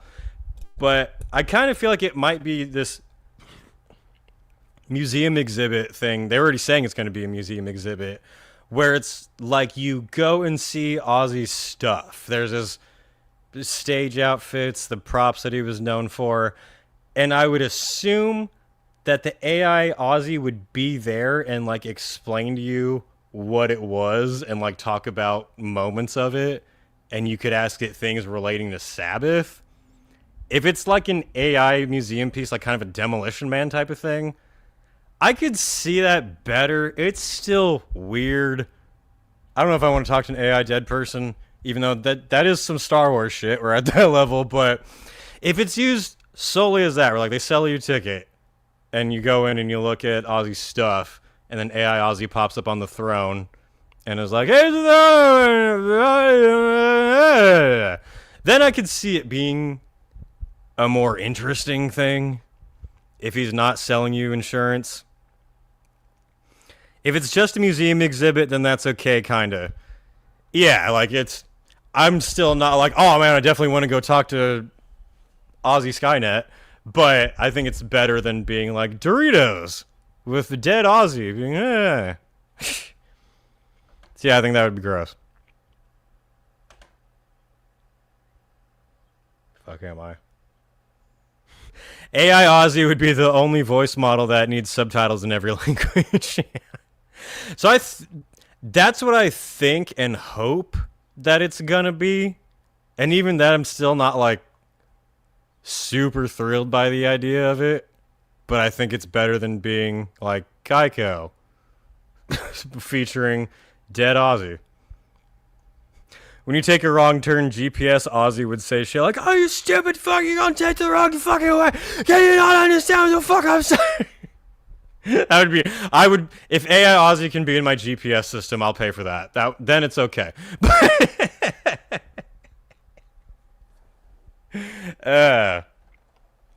Yeah, so I hope that it's like that, and that I'm like, okay.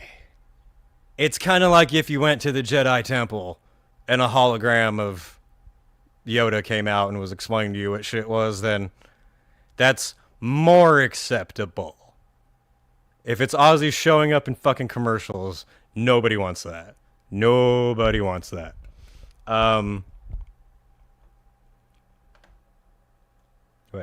Wait, I didn't know you dislike Metal Meltdown and Heavy Metal Philosophy. Let's do some drama. I don't dislike Heavy Metal Philosophy at all. He's fine. I don't agree with every single one of his takes, but I think he's fine and cool. Metal Meltdown, Woke Meltdown doesn't like me.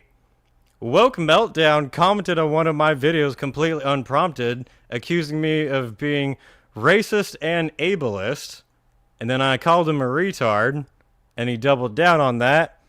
And then I made one post on my Instagram stories showing that comment because I tend to screenshot stupid comments and post them on Instagram for people to laugh at.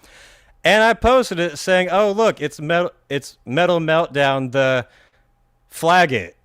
Let's say flag it for YouTube terms. And not only did he see that post, because Instagram will show you who looks at your stories, Metal Meltdown looked at that post when he'd never had before. Rocked looked at that post after they never had before. That post got flagged and reported to Instagram and taken down. And ever since then, the Metal Meltdown, who does not follow me on Instagram, has stalked my Instagram stories for this entire fucking year. I'm not trying to cause drama out there, but this is a fact. Every single time I'll post an Instagram story, you can look at the thing that shows people who follow you who viewed it, and his name every single time pops up on there. He doesn't follow me, but he stalks my Instagram stories constantly ever since I called him a word that made him sad. Wyatt versus Metal Meltdown, Josh the Bear. None of that shit's happening. I'm not doing that. Yeah, and then Rock does complete. Yeah, Rock posted a really lame ass bitchy video recently. MAGA metal is scary. And in his video showing how scary MAGA metal is, he showed Kid Rock and Shinedown, who aren't metal acts. They're fucking losers, dude. Alright, this is my personal opinion. You can watch whoever you want. I genuinely don't care who else you watch and support or whatever. I like people who don't have the same opinions as me. These guys are fucking lame asses. They're the ones who are like, slaughter to prevail are Nazis, and if you go to their show, you're a skinhead, and everything that's ever happened is because of Trump, and metal is a racist. All I'm saying is they're bitches, they don't speak for the metal scene. But, oh my god, that's mental. Block them if you need to. Anyone with Meltdown in their name, I'd personally... I don't watch his fucking channel. I've seen his videos pop up in my feed and I'd never fucking click on them. And I think it says more about him that he's stalking my page and my posts than it does about me occasionally seeing if he's on there. But, typical woke behavior. Yeah. It's just funny. Yeah, I get tired of that shit. I listen to G.G. Allen. I don't give a fuck about marginal racism. Oh, yeah. No, that's the thing, is that there's so much of, I want to say like metal culture, but it's really metal online culture,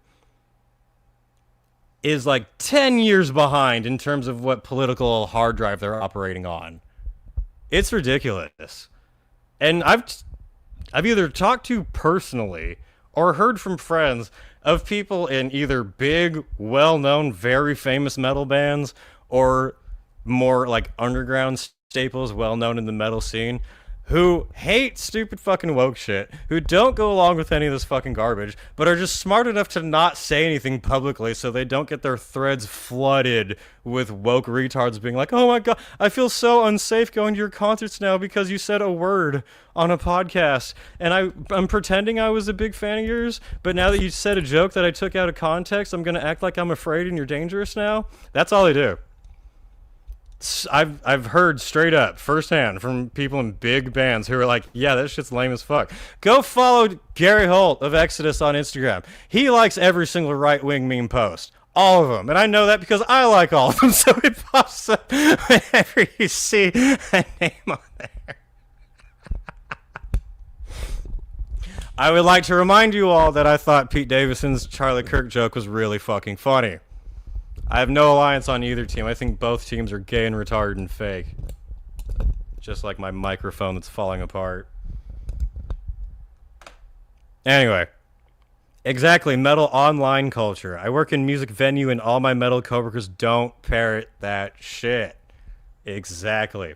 A compliment I hear from people often whenever they meet me at shows or festivals, I often hear people say that they appreciate how unfiltered and straight up I am. Which I very much appreciate.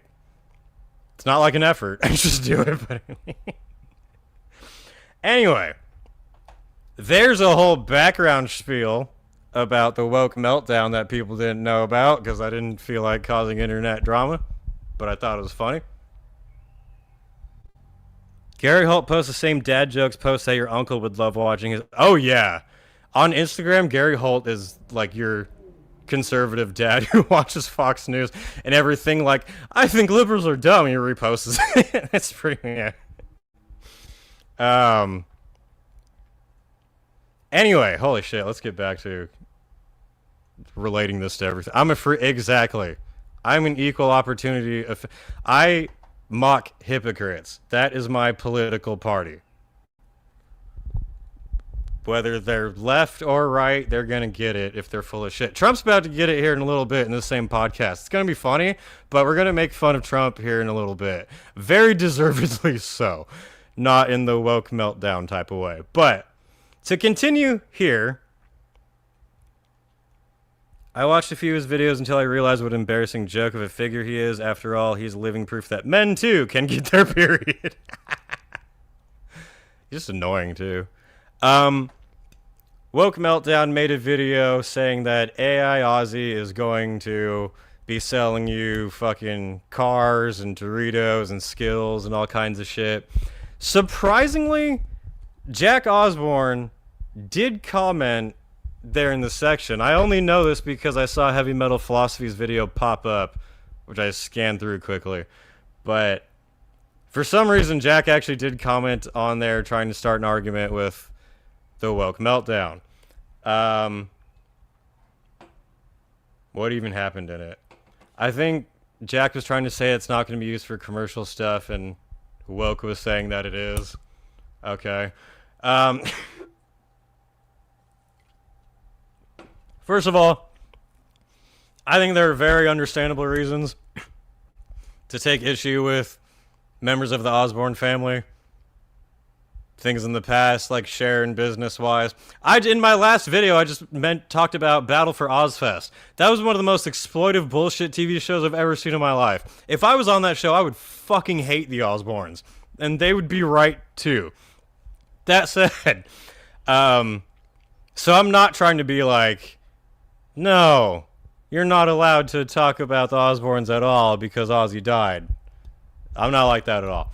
I do, however, find it strange when people try to say how Ozzy would feel about his own family. Do you know what I mean?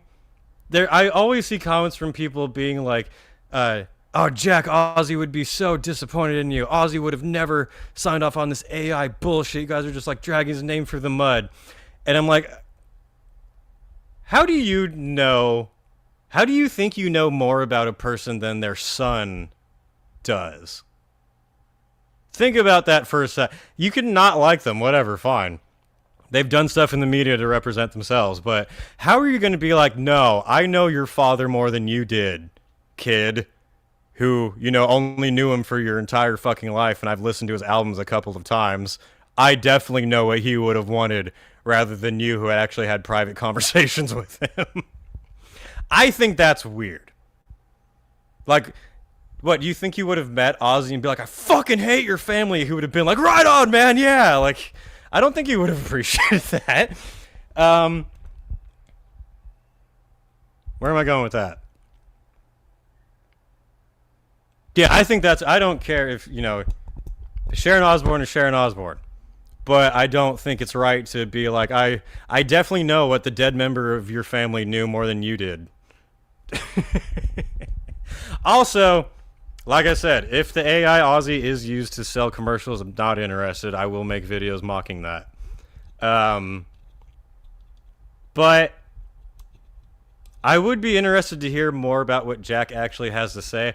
I am going to email Jack Osbourne and ask if he wants to come on the podcast and talk about it. I don't know if he will, but I'm going to put the offer out there because I think that sounds fun.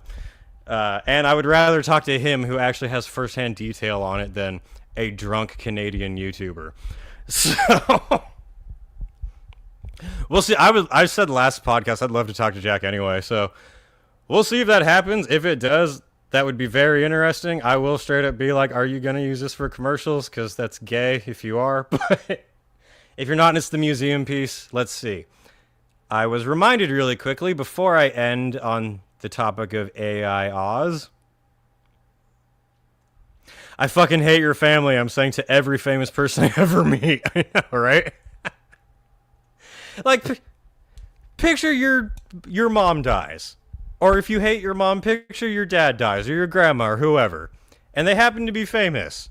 And, you know, it hits you hard, as it would a family member. And you go out in public, and then people are like, I fucking hate you, you piece of shit. Your father would be so fucking ashamed of you. Boo metal, he's not worth it. And I'm telling you what's up with him stalking shit. I'm not trying to start a beef war with YouTubers. I'm ignoring that shit. But facts is facts.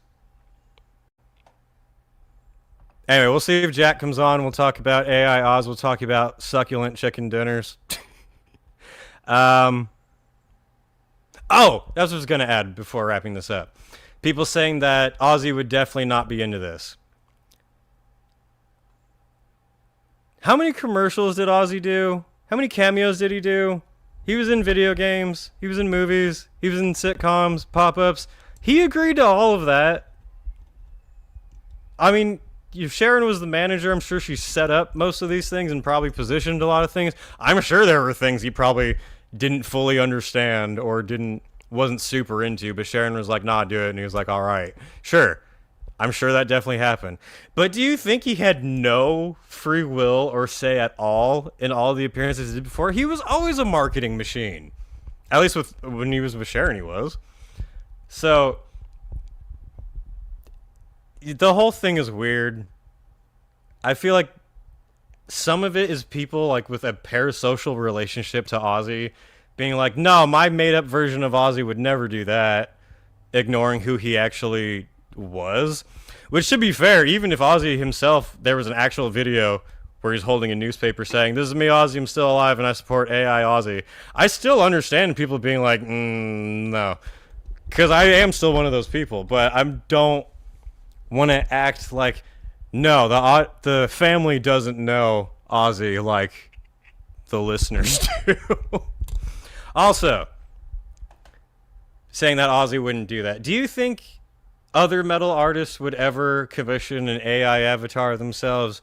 Do you think real metal artists like Ronnie James Dio would ever commission an AI avatar to go around and perform for people to see and pay money to experience? No, he wouldn't do that because Dio was a real artist. And Ozzy was more marketed by Sharon, and he had no say at all. At all whatsoever.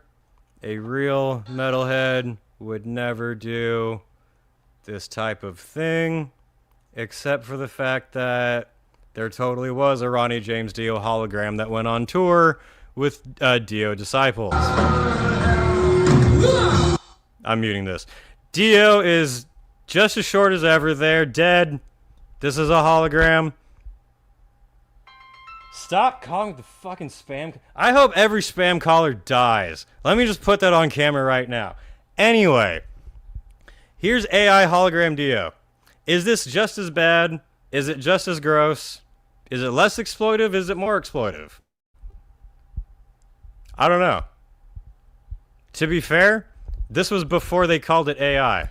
So maybe people will be like, no, that's not AI, it's a hologram. It's the same thing. But yeah, but this is much different. It's creepy for what it is, be it AI or hologram like Tupac. Just enjoy what contributed to the world because that's what they wanted from you in life. I agree with that statement. I would rather have no holograms of dead people. If I can just shut it down right now, I say no holograms or AIs of dead people at all. But why does he look tall and accurate? Yeah, so it's AI Ozzy is not the first dead metal person to come back to life, basically, for profit. Can you invite Jack and his random friend Jamie? I'd be like, hey, who's your friend? I have no idea who this person is at all.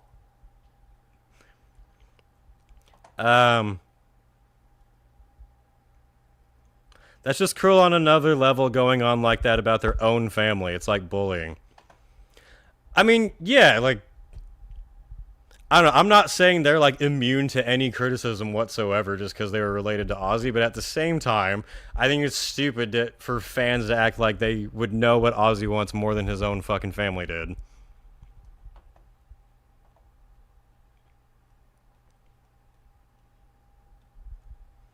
Can you invite an AI hologram of 16-year-old Jack Osborne? Boo this man!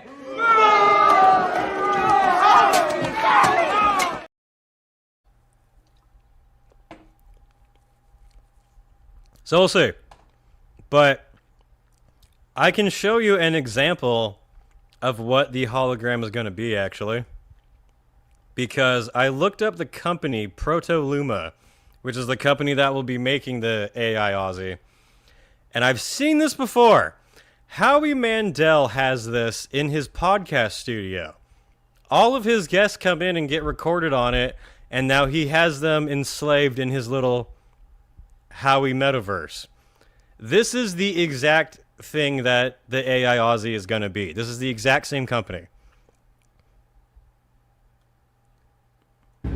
Oh my God. So in real time, and I can see the audience, and I can talk to you, and I can interact with you.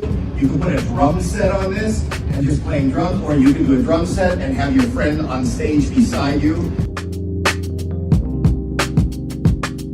So live people have gone recorded with this thing that makes an AI one where they always pop up. He's had examples using it. Is there an actual one where... I work with this company. I sit on the board of this company called Proto Hologram. Ooh. You know, and I can be anywhere. I don't have to be here, and right. You could see me in 3D with no latency, and I can interact and see you. In fact, you should talk about having one of these in your club because you can have any comic at any time sit down and do a Q&A, and you can see in real time your audience. The digital universe is bringing the world to everybody. Absolutely. Right. I agree. That's the great part about it. I work with this company. He has more examples of actually talking to it.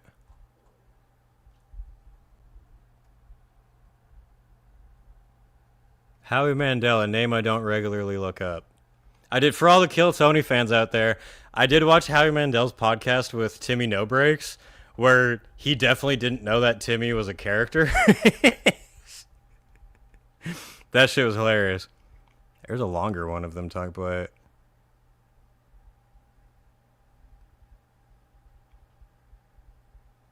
Yeah, let's see if this one shows it more. From Star Trek to the floor of Congress, beam me up is a phrase that usually implies something too futuristic to be believed. But a Boardman Company's partnership with the California firm is AIGGL, that's what I want. Leslie Huff spoke face-to-face with a famous investor in California. With the scratch and sniff. All without ever leaving the valley. Proto-holograms technology is like something out of a sci-fi movie. Devices that project lifelike 3D images so real, it feels like you can reach out and touch them. Boardman's newest company, Futuristics, will be its newest distributors. And during my visit there, I learned about their live beam feature, which lets you talk to people in real time, no matter the location. So the idea of Proto was born in my living room about 5 or 6 years ago, with the intention that anybody should be able to beam anywhere, anytime, for any reason. That's not a person talking through a camera. I'm pretty sure that is AI response. Along with the founder of the company, one investor, Howie Mandel, beamed in live from Los Angeles. He tells me, I guess you can do it live, never mind. After seeing the device on social media, he knew this cutting-edge technology was something worth investing in. I saw this and I said, oh my gosh, this is the future. I just want to be a part of this. The team at Futuristics plans on selling 3 different styles of the device, which comes with artificial intelligence capabilities. This could be art. This could be entertainment. This could be absolutely everything. I think you are looking, this is the window to the future right now. The technology is about revolutionizing how we see the world. The ability to beam not just from office to office or into a trade show or into a store, or into a hotel or hospital or a cruise ship, but beaming from your home into somebody else's home. I said I can literally do this shit right now on my phone. I'm practically doing this right now with all of you on a live stream. Show the AI part. That was the one that was actually interesting. How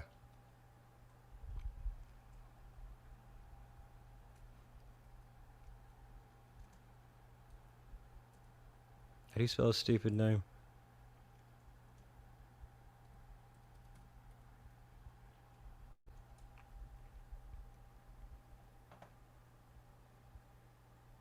The fuck? You're walking through the airport and Howie Mandel just pops up. Hey, what's up? Okay, so very controversial person about to be shown on here, but I'm not showing this to talk about politics whatsoever. I'm showing this to talk about the technology. I just remember in a clip with Candace Owens, he showed how like the AI part of it works. So you don't. All of your opinions about Candace Owens, no matter what they are accurate. Let's just say that. Hologram Candace. We have one in our podcast. You don't have to do speeches. That's one. Let me show you another. Oh, can we capture her for 20 seconds and then? Yeah, sure. Record me. Watch this. It's an expensive Zoom call, basically, that pre-records. So when Maybe Smalls is here, so he actually didn't go to heaven. He's also here. He's just been trapping all of us. All of our souls are here, so please send help and reinforcements. He really trapped me in here. I've been trying to get out. I have no way out. Dude, I was shit-talking Metal Meltdown, now I'm showing Candace Owens, they're gonna lose their fucking minds. Also, Biggie Smalls is here. It's really weird. I didn't know he's right here. I gotta turn the volume up for you though. Please. Howie, tell me about Candace Owens. Candace Owens? She's a firecracker for sure. With her sharp tongue and controversial takes, she's like the human embodiment of a Twitter storm. But hey, you've got to respect the hustle. What is happening? She knows how to make headlines. There's an example of the AI actually talking and not just streaming. Tell me about Candace Owens in Japanese. Candace Owens ですか? 彼女は確かに話題の人ですね。彼女の白い言葉遣いと見益を込め Someone said the horror of Candace Owens being beamed into your house. That's hilarious. I'm not going to comment on any of Candace's opinions. I'll let you guys fight it out. I'm showing the AI technology. 意見でまるで X 先ツイッターのあらのような存在です。でもね、彼女の活動には定義を表します。見出しを作るのがうまいんですから。I've got more to say about you in Japanese. I see a group of people standing around in a room. We're in a casual setting with some couches and chairs. No. Looks like a mix of curiosity and conversation happening. That's what the AI Ozzy will be doing. I think you can be like, Ozzy, what am I wearing? And he'll be like, I see you in a... Goodbye. Goodbye. No. You don't. Why am I here? Why didn't I send hologram? Anyway, so that's what the AI Aussie is going to be. That's the company that's doing it, and we'll see how it works out. So far, I don't think any of Howie's holograms have been used in product placement, but we'll see. I do think she's hot, though. Let me just say, Michael Brown, that I do agree with on that point. Candace Owens is Candace Owens, but I do think that she's very attractive. But yeah, so we'll see how the AI hologram goes. I hope it's not used for dumb commercial shit, but a museum thing. Anyway, it's weird living in the future, being in Star Wars, Star Trek times. I was explaining to a friend of mine that kids now are not going to have any idea about how... We used to watch sci-fi films like Star Wars and Star Trek and whatever, and people would be talking either on like a video call or a hologram, and that was sci-fi tech that wasn't real at all. And you'd be like, whoa, they're having a call where they can actually see each other. And now that's just a real thing. Kids will have no idea. There was like 20-year span between that being sci-fi and that being a real thing. So now that we have fucking holograms, it's weird.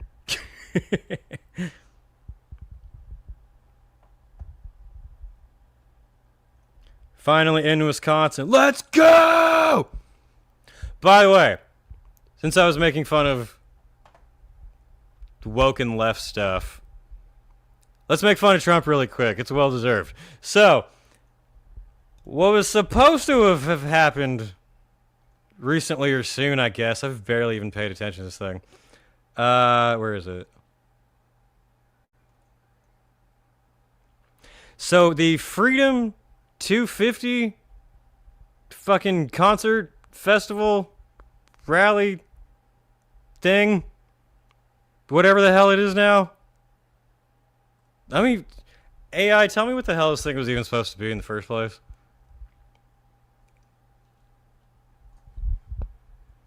Don't worry, it's gonna get funny momentarily.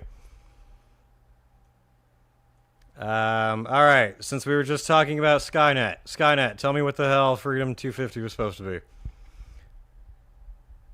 Is the official public-private initiative established by Goldilocks administration to lead the national celebration of America's 250th birthday. Happy birthday, America.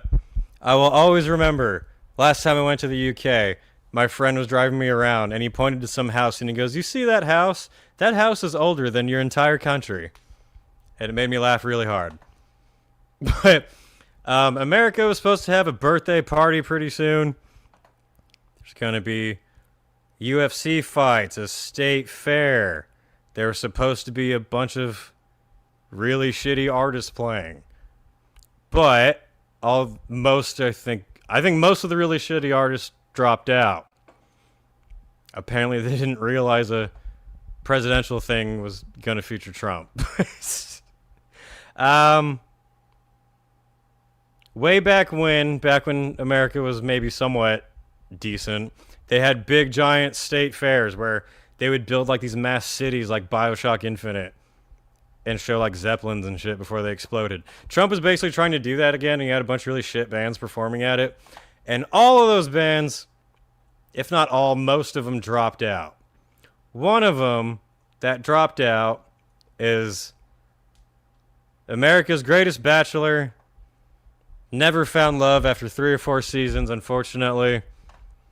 Bret Michaels. Not Poison, just Bret Michaels.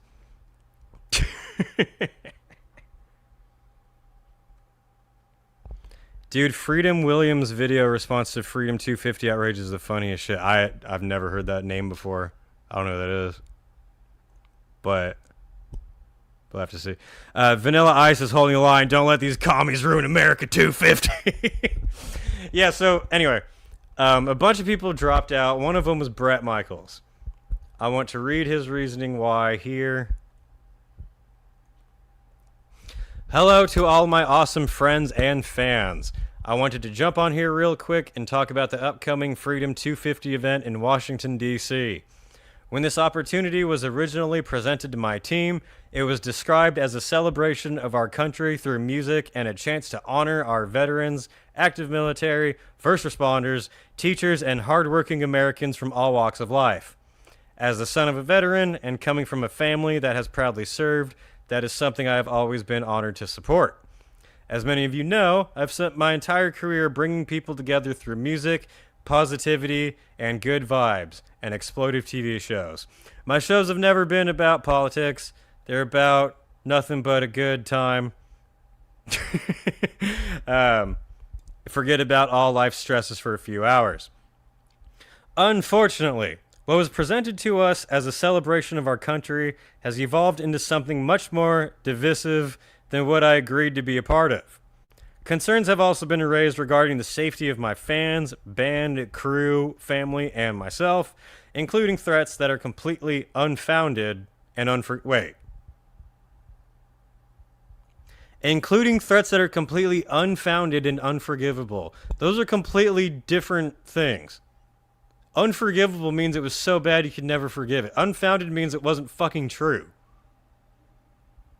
Something can't be so fake that it's unforgivable. What the hell does that mean? We found a bunch of threats that weren't true, but we're not going to forget them. Huh? Because of that, I've made the difficult decision to step away from this performance. Huh.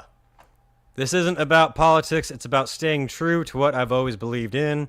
Everyone is entitled to their own opinions. That's one of the freedoms our veterans fought for, something I've always respected. But as a father, friend, and bandmate, I have to take threats and safety concerns seriously. Be threats at a country's birthday party. I believe in our country, in the freedoms we're afforded. Don't have the freedom to fucking have a conservative event outside. And in the idea that for over 250 years we have gone through both highs and lows together and remained... That's not true. Stop! This is not a unified country at all. Stop fucking pretending. Parts of it are unified together. Music is a universal language that unites us, not divides us. I agree with that. Just like it did when I entered a record-breaking crowd for... What the fuck? Independence Day celebration, blah, blah, blah, blah. Long spiel. I will continue to proudly support our veterans, active military members, teachers, first responders, and organizations that serve them just as I always have. Blah, blah, blah. It's a lead singer with long texting. We fucking noticed, Brett. Jesus. You're too old to know how to text in the first place, let alone talk so much. This basically says that I don't want to be part of such a controversial event, but I don't want to seem like I'm bowing to the woke mob, so I'm gonna just say some shit. So if for the bands that are dropping off claiming like we didn't know this was political when it was basically Trump throwing America's birthday party, you're full of shit. But if it was actually kind of presented to them in a different way, because I could 100% actually see that the Trump administration or part of it, whoever was involved in actually booking these artists, maybe didn't fully explain everything. That has happened. It's entirely possible that's happened. So if artists are dropping out because they're like, this actually is not what you said on paper what it would be, I understand that. Like, I think when Trump was first running, for a bit he was using We're Not Gonna Take It as a rally song, and then Twisted Sister, Dee Snider, like, personally emailed him telling him to stop. But his reasoning wasn't because I hate you, Murr. It was because he, like, just didn't want politicians at all using it. And I thought that was a pretty good reason. So, if it's genuinely that, I think it's fair. But if it's something you agreed to knowing what it was and then saw press blowback and then you're like, then that's a little bit of a bitch move. However, I could see it being either way. But something very funny about this. Where is it? Here. That's it, diabetes. I was surprised Bret Michaels of all people turned it down. Yeah, Vanilla Ice is still performing. That's not a joke. Vanilla Ice is still performing. Because if there's one fucking megastar that represents the success of America, it's Vanilla Ice.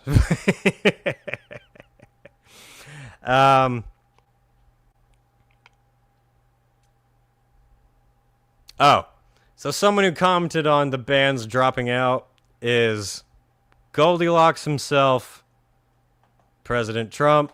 I recently came up with Goldilocks. I thought it was funny. I'm going to keep using it. He did this podcast, this fucking propaganda. This is not a real podcast. This is a propaganda network. And I know that because the bitch who's interviewing him was the one who was covering for Howard Limp Dick when he was saying, like, I met Jeffrey Epstein once and I thought he was gross. And the interviewer was like, ooh, this is her. So that's how I know that this is a propaganda piece. But listen to President Goldilocks talking about the artist dropping off. It will be funny, I promise. The concert that you were going to do. Propaganda whore. Yeah. You know all what I those did with musicians have fallen. Yeah. They're cowards. People aren't like, no, it's not that. They get some free publicity. Look, they're not really cowards, but I never even heard of these people. Right. I never heard of any of them. They're boring. I don't even want them. And when I heard a couple of them canceled out, I said, cancel. He's never heard of any of these people, folks. None of them. He's never heard of Bret Michaels before. The whole thing. I don't want to. We're going to do a rally. Yeah. And a rally, nobody's ever gotten crowds like I get at a rally. I had 118,000 people at one. I had the biggest rally. No one's ever had rallies like me. I have 25,000. 25,000 is like a small crowd. Okay? And your music's great. And the only reason I don't Shut up, bitch. have 25 is because we have the basketball arenas. And right, like at Madison Square Garden, I went to Madison Square Garden. Jim Dolan's the owner. He's a good guy, too. And he said he's never, ever had a crowd like. So the place was packed. And the crowds went down to the Hudson River and down past Fifth Avenue. I was there. It was incredible. Did I tell you guys I stole a gold pen from Trump's house one time? This is a true story, maybe. If any FBI or CIA agents are watching, it's totally fictional and for comedy purposes. But when I worked at a third-party like staffing group who, like, if award shows or like fancy galas or whatever needed fucking bussers, waiters or whatever, they would contact this third party, and I worked for them. And one of them one time was at Trump's place in LA. He wasn't there, but it was first like conservative fundraiser thing. I saw a bunch of stereotypical conservatives. And I'm not one who's like, anyone who doesn't agree with the woke left is a fucking Nazi MAGA, blah, blah, blah. I'm talking about straight up stereotypical, cut straight out of Fox News conservatives, dancing and partying to like Snoop Dogg and Dr. Dre and all this shit. Talking about it from the hood. But while I was working there, I was one of the bussers. I found in one of the back like rooms where they keep a bunch of shit, on the floor was a gold pen, and I put that shit in my pocket. So whenever I have to sign a check, I use it with the gold pen I stole from. I might have maybe allegedly stole from Trump's place. Allegedly, this is entirely a comedy show where we're talking about fictional things that didn't really happen. Anyway, what were you lying, Goldilocks? Could have sold that out, Miranda, 10 different times. She said, I've never seen anything like it. So we're going to have a rally. I don't want the music. I don't even know who they are. I don't know their music. I don't want to know their music. But no, a couple of them said, we don't want anything that's part. He doesn't know who they are. And I said, that's okay. Go someplace else. Yeah. And he's never heard of them. He's never heard of Bret Michaels' music before. He's never heard of Bret Michaels before. Completely unknown, random person. You would think they have the same wig designer, but somehow he doesn't know Bret at all. Anyway, here's a clip from Trump 16 years ago, totally not knowing who Bret Michaels is at all in any way whatsoever. Has never heard of him before. What do you make of this?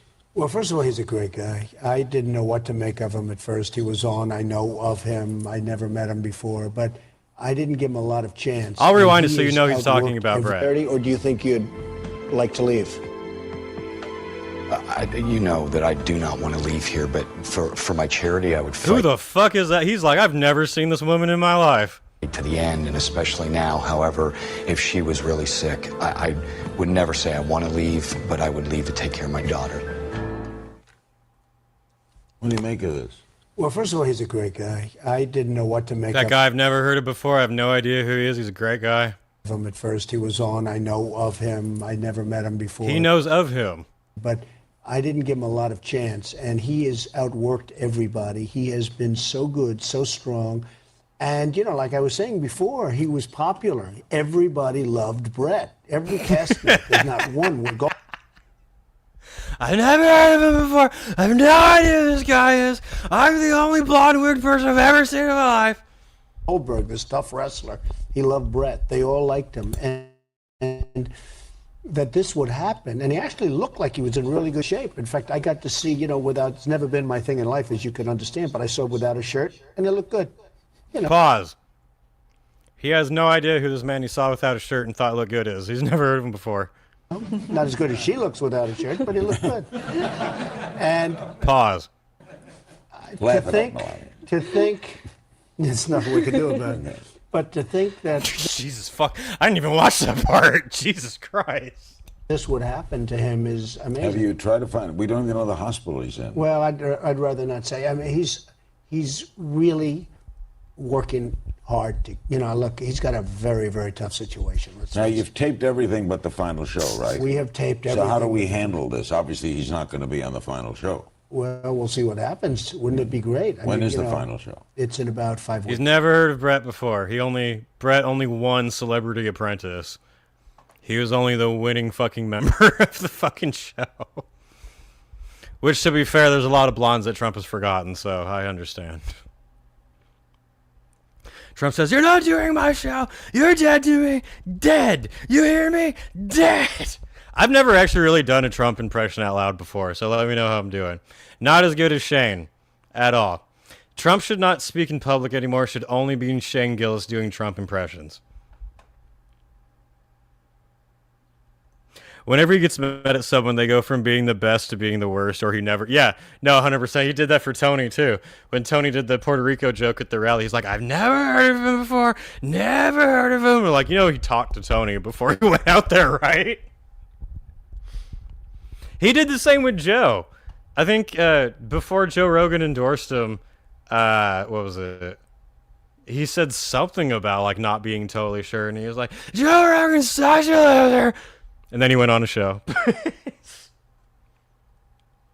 What's with his voice? I noticed that too. He definitely sounded in his senior years in that propaganda interview he was in with the fucking Epstein bitch. Anyway. Vanilla Ice performed at New Year's Eve at Mar-a-Lago this year. He always does. It's like him and Kid Rock. That's it. No one else does it.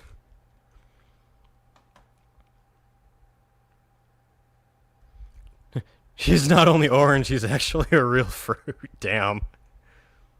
He said so many pause-worthy things right there. TV was different 15 years ago. Anyway, yeah, I thought that was funny.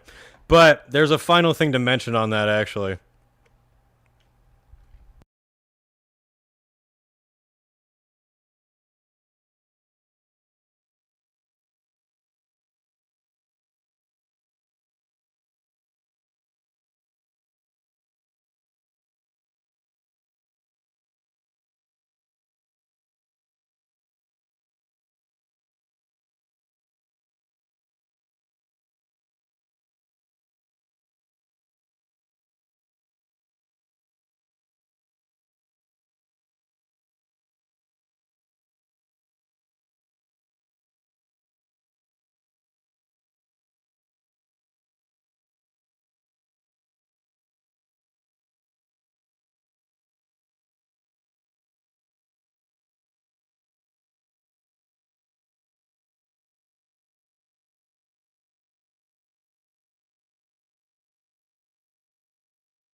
I fucking knew my mic was off, god damn it. Fucking piece of shit. How long were we muted for? How long were we muted for? I knew it was gonna happen. I was actually fucking reading something. What's the last thing you guys heard me say? God damn it. I have to read all this shit. It's gonna keep dropping every time I fucking do this. He said Bret Michaels' solo band has played at Trump golf courses. They played at Trump's daughter's bachelorette party. I said that would have been a hoot, holler, and good time. He said that Bret's done a lot for veterans personally with his bare hands, and that this Freedom 250 show was never promised to give anything to veterans in any way, but the bands were going to get paid for it. He also said that I'm gay and retarded. But he said that fans have been attacking Bret, saying that he's a traitor and can't stand him anymore, and he betrayed veterans because they were going to play this show that was never going to have anything going to the veterans at all anyway, completely ignoring all the stuff Bret actually did do for veterans.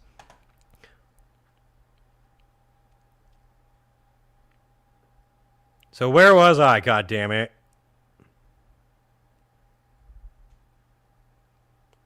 Alright, I'm going to start here because I read everything before this and I summed it up for you just now. He said that in 21 years as Bret's guitarist, they've played military bases, built troops' houses, and cooked them food and fucking got them new toilets and shit. We read along, thank you. So where I was... Moving on a very personal note with a completely different tone. If Bret or me have ever put a dime in your pocket, given you a free ticket, a free meet and greet, a free hotel room, a free flight, a photo pass, let you or your child perform on stage with us, gotten something signed for you or your charity, let you stand on the side of the stage, let you open for us, given you a shout out on social media, gone out of our way to call or FaceTime a sick or dying relative that we don't even know, or if you're one of those people when I've gotten Bret to show up at one of my local gigs, and you were the first in line to be close to him who has now openly turned your back on him, fuck off! In all caps. We see you, we see your posts, fuck off. I'm not saying you have to openly support him, but those that called us friends 4 days ago and have used and abused us and have now turned on us, fuck off. Fucking glam metal of a solo band is more metal than a lot of bands these days. Also, for all of you that are slagging on us for the safety concerns, please read the article at Forbes magazine about Joe Rogan's safety concerns and then go beat up Joe Rogan for having the same concerns, then go fuck off again. Basically, to sum it up, what he actually said was that Bret Michaels has done shit for veterans and troops for decades, and people who were claiming that they were fans now saying that they're not fans because he was going to play this stupid show. Go fuck yourselves. And I 1000% back and support and agree with that statement. I have nothing but contempt for these fake-ass fans of anything.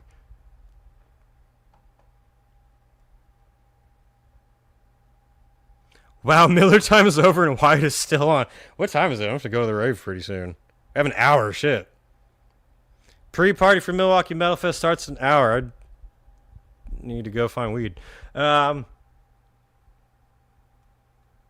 Gifted one Wyatt's Metal membership. Kara H, the terrible old... Thank you, terrible old woman, for gifting Wyatt's Metal membership, the Canadian Kaiju campaign. Appreciate it. Yeah, just a lose-lose situation, basically, for being involved with this show. Yeah, it's never any safety concerns from the group you're told are the super violent, angry, hateful ones. It's always others. Someone said I got weed gums. I'll be good. Thank you. Appreciate it. Thank you, though. Yeah, I don't drink, but I might be California sober. Letting all kinds of knowledge drop on this podcast. Yeah. I think the bands playing, or that were going to play at Freedom 250 were terrible, and I would have never watched in the first place. I wouldn't watch the free concert, but I'm over backlash for playing these type of events, I don't care. In fact, I'll probably like you a little bit more if you tell these people to fuck off. That's... I got a whole... There you go. Yeah. Last time I came to Milwaukee Metalfest, they had fucking a booth selling mushroom fate pens. Allegedly. Maybe. Go look in the fucking outdoor area at Milwaukee Metalfest. They might have one. Have you ever had No. What is the point of that? I would rather drink water than drink non-alcoholic beer. That's so stupid. I guess it's for people who are like trying to wind down off of being huge hardcore alcoholics, but no, you drink alcohol to get drunk. There's no other point. I'd rather drink water. I'm basic like that. I'm old school. I hope you enjoyed this podcast of attacking pretty much every political affiliation, which is what I live for. Since we were just, well, we were attacking woke, and then we were attacking Trump for fucking lying, and then we were attacking kind of both at the same time. Let's round it out with mocking some champagne socialists, shall we? There's no way I'm not going to talk about this fucking event. Let's talk about the complete opposite of Freedom 250. They should have done this in the same location. It would have been funny. I wouldn't go to either of these events, by the way. I would rather stay home and play Red Dead Redemption for the 111th hour than go to either Freedom 250 or Power to the People. The Power to the People Commie Fest. Champagne Socialists take over DC. Power to the people with profit. VIPs of the people. Festival put together by everyone's favorite commie, Tommy Murillo. I was just making fun of an ultra-conservative event. You're goddamn right I'm going to make fun of an ultra-socialist event, goddammit. No one is spared. Bring back gun drum.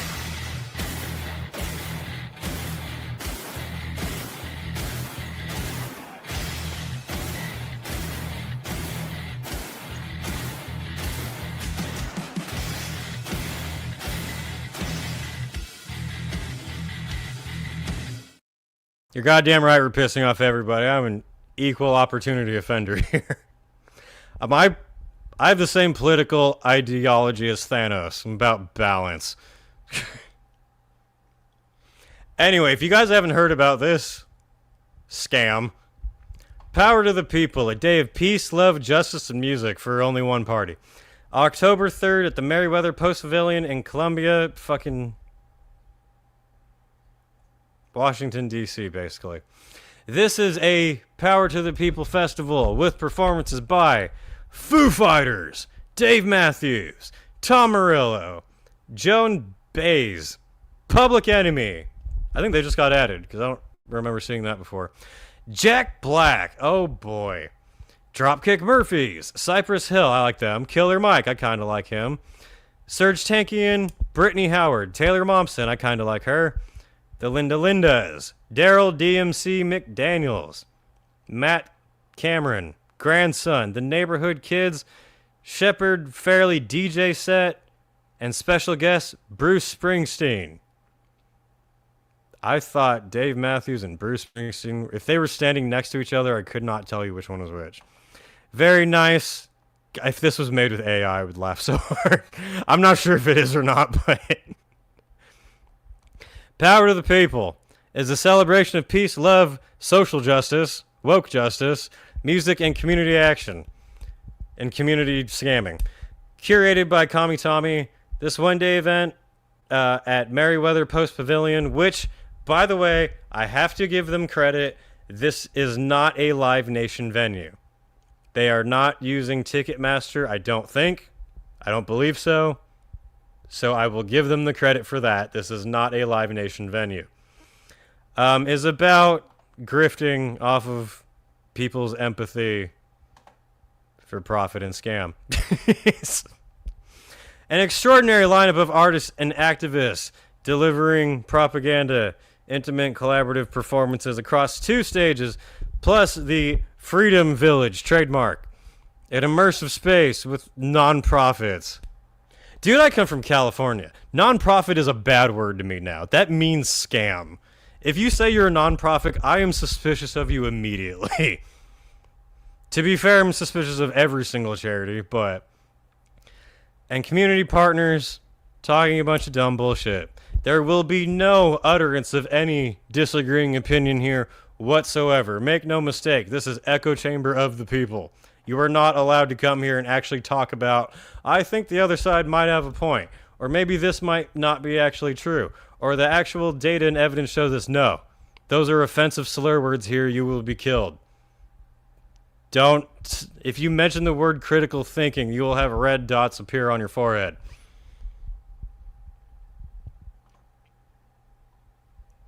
Where am I? Don't tell me about the full announcements. You saw everybody. Everyone going to be there. This would basically be the lineup of any DNC event. This is, you could tell me this was the lineup of a fucking Kamala rally. And yeah, I'd believe you. Except they probably got paid better for that. How much is Power to the People Festival? It's not free. You thought a socialist event would be free? You thought an event talking about power to the working middle class people and taking down the rich elite who operate everything and make all lives harder? You think this would be a free concert? Are you fucking stupid? That's not what socialism means. You thought it would be for the people? No? You think it would be even as affordable as Milwaukee Metalfest? Not even fucking close. The sold out, by the way. Power to the People Festival. Where are the tickets? Down here. People's Park general admission ticket. $125 is your all-in, fees included peasant ticket. This is the lower class. This is the back of the bread line ticket. It's $125. You get access to both festival stages, access to the art propaganda installations, the lawn, access to the bar and beer garden with craft cocktail, wine, and beer available for purchase. Good old capitalism here in Power of the People. Variety of curated food choices, including vegan, vegetarian, and gluten-free options, also for purchase. Water stations are free. That is the only thing that is for the people, is free water, thankfully. Real bathrooms, and to give credit, free parking, which on these days is a plus, so I'll give you some credit there. I will also say that $125 for all day of this big of a lineup is actually a good deal. If we're talking solely just the music, solely just seeing artists performing, I think what you get out of that is a very good deal for the price. But I think it's hypocritical as fuck according to the message that this is entirely going to be about. Every single one of these artists are very well paid, especially the top ones, telling you how bad rich people are, charging you $125, fees included. Can't forget the processing fees to go talk about how capitalism is bad. Just looking for some consistency here, folks. Don't you think it would be free or really fucking cheap? Not like, all right, it's a pretty good deal. Cheap. The People's Pavilion, the general admission pavilion, is $225. That's an extra $100. You get everything there, except you also get access to the pavilion and front of stage pit viewing area. So $125 are the lawn tickets. If you want to be up in the front, it's $225 to prove how much you hate rich people. Pay $225 to stay in the front of artists being paid thousands and thousands of dollars to tell you how bad capitalism is. But if you want to ball out a little bit more at Commie Party, Grohl is worth $300 million. And he's going to come out on stage after you paid over $200 and tell you how rich people are bad. Nothing says community empowerment like $125 wristbands. if you want the solidarity circle, if you want to prove that you are actually against rich people, you're actually for the common man, and you want to engage in a little bit of classism, because this is a socialist event. We can't have everyone together. There's going to be layers, you know. You know how the Soviet Union went. For 375 of your hardworking dollars, scraping it together for months, you can prove how much you hate rich people. You get a reserved seat in the pavilion. You get access to a VIP deck with a premium bar and food available for purchase. The $375 does not come with included food. You have to pay extra. Capitalism, baby. Capitalist communism. Champagne socialism, the festival. If they serve champagne and call it the socialist, I will laugh my ass off. You also get expedient entry lane, VIP lane at each gate, because you're better than all of those peasants.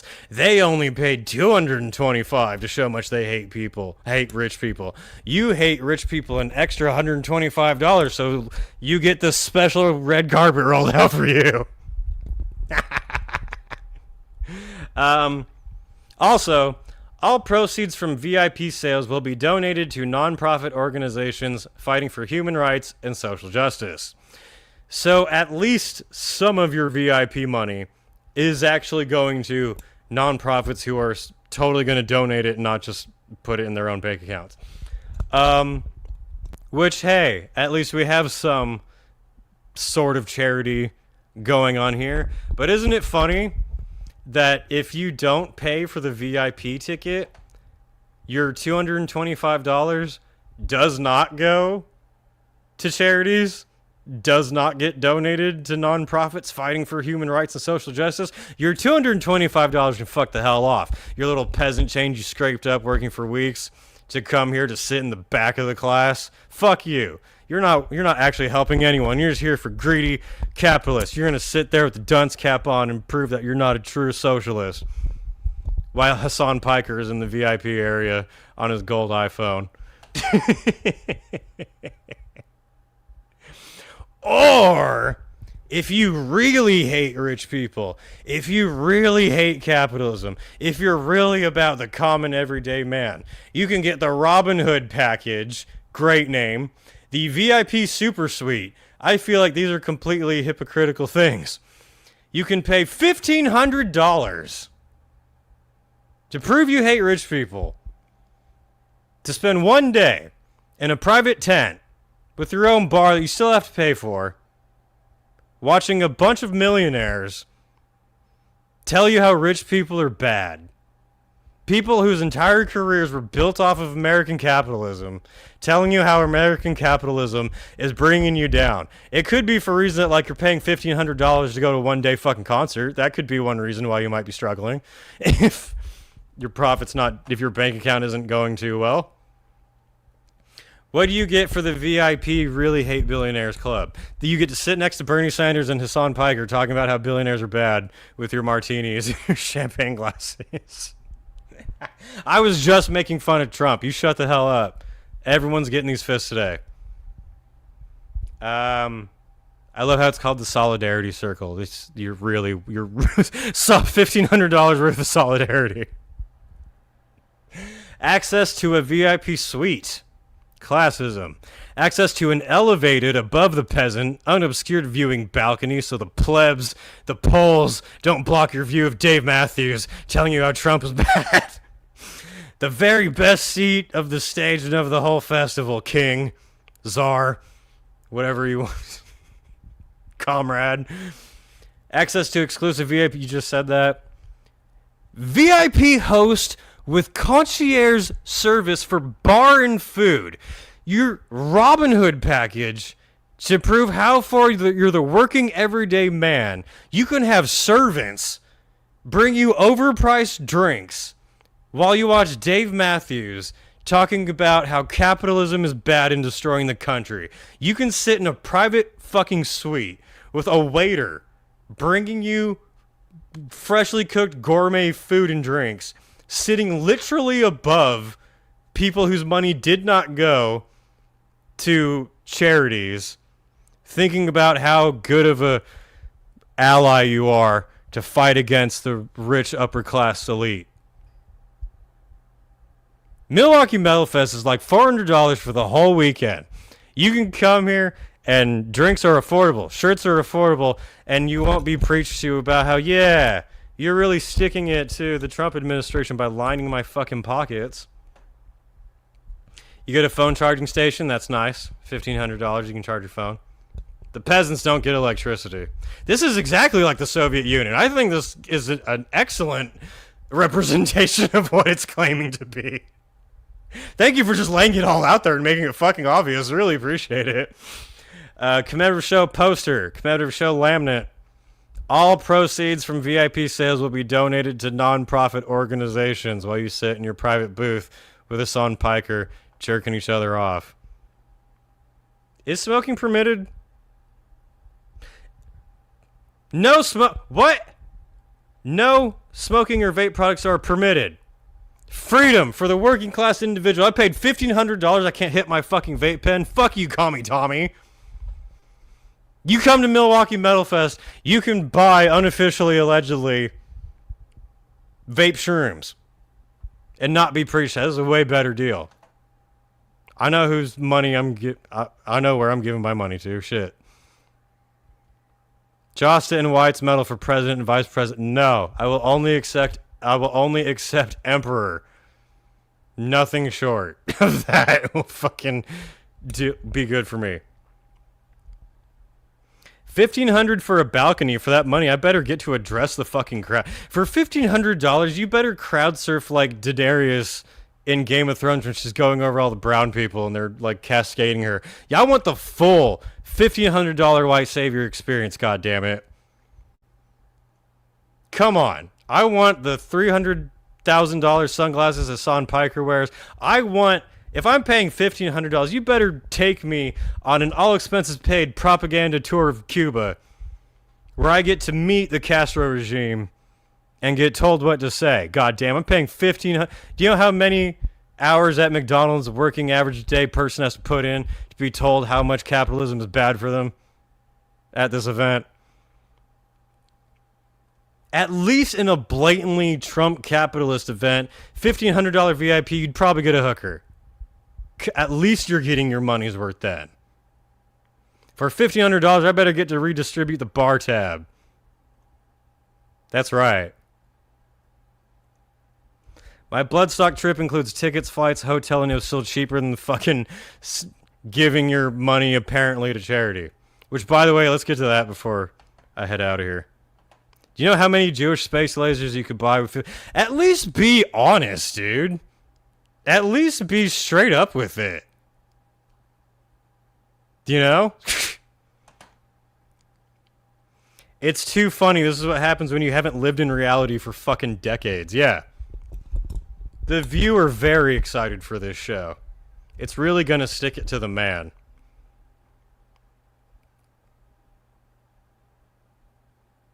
Power to the people. $1,500 to sniff Tom and Dave's balls. That's basically what the fuck it is, dude. You don't think that's a little weird? You're at a Power to the People festival meant to inspire the working class to rise up against the rich ultra elite, and you're sitting in a private cabana with a waiter who's probably not white, bringing you a drink you paid $30 for, sitting literally platforms above the peasants. Come the fuck on, dude. I'll tell you both political parties are bullshit, fake, gay, and manipulated for free. Right here on the Wyatt's Metal channel. You can listen to whoever you want to. If this was free, I'd have way less to say about it. If it was even more cheap, if it didn't have that stupid VIP shit at all. Shouldn't the VIP for Power to the People be whoever has the best art display or whoever actually did the most charitable work? If you come to Power to the People and you have a YouTube showing you like building houses for people, then you get the VIP booth. How about that? Rather than the $1,500 for your rich friends, you fucking dumbass. People who thought Hassan's Cuba trip was great and empowering are eager to spend $1,500 to go to this shit. I want both. The last time Josta was on here, we were talking about having like a debate at Milwaukee Metalfest. You have the Satan bands and then the Christian bands and have a debate afterward. I would have 100% have a festival that was actually politically open to where there were leftist bands, there were right-wing bands, and people were open to talk. We could do what I've been talking about doing for years. I've been talking about this joke forever. It's time we finally do it. The Wyatt's Metal political party. We're going to have leftist bands and conservative bands. We're going to be headlined by fucking Kid Rock and some other woke retard. And we're going to bring out political dunk tank. This is an idea I've had for years, where we're going to have a political debate where there's going to be some leftists, some center, and some right, some like ultra-right people, all in dunk tanks, and the audience gets to vote on who's fucking up. So halfway in the middle of an argument, someone just get dropped in the fucking dunk tank. Is that not a great idea? Everyone votes like, I think the left guy is full of shit, and drop. I think the right guys be full of shit. Drop. It'd be a great show.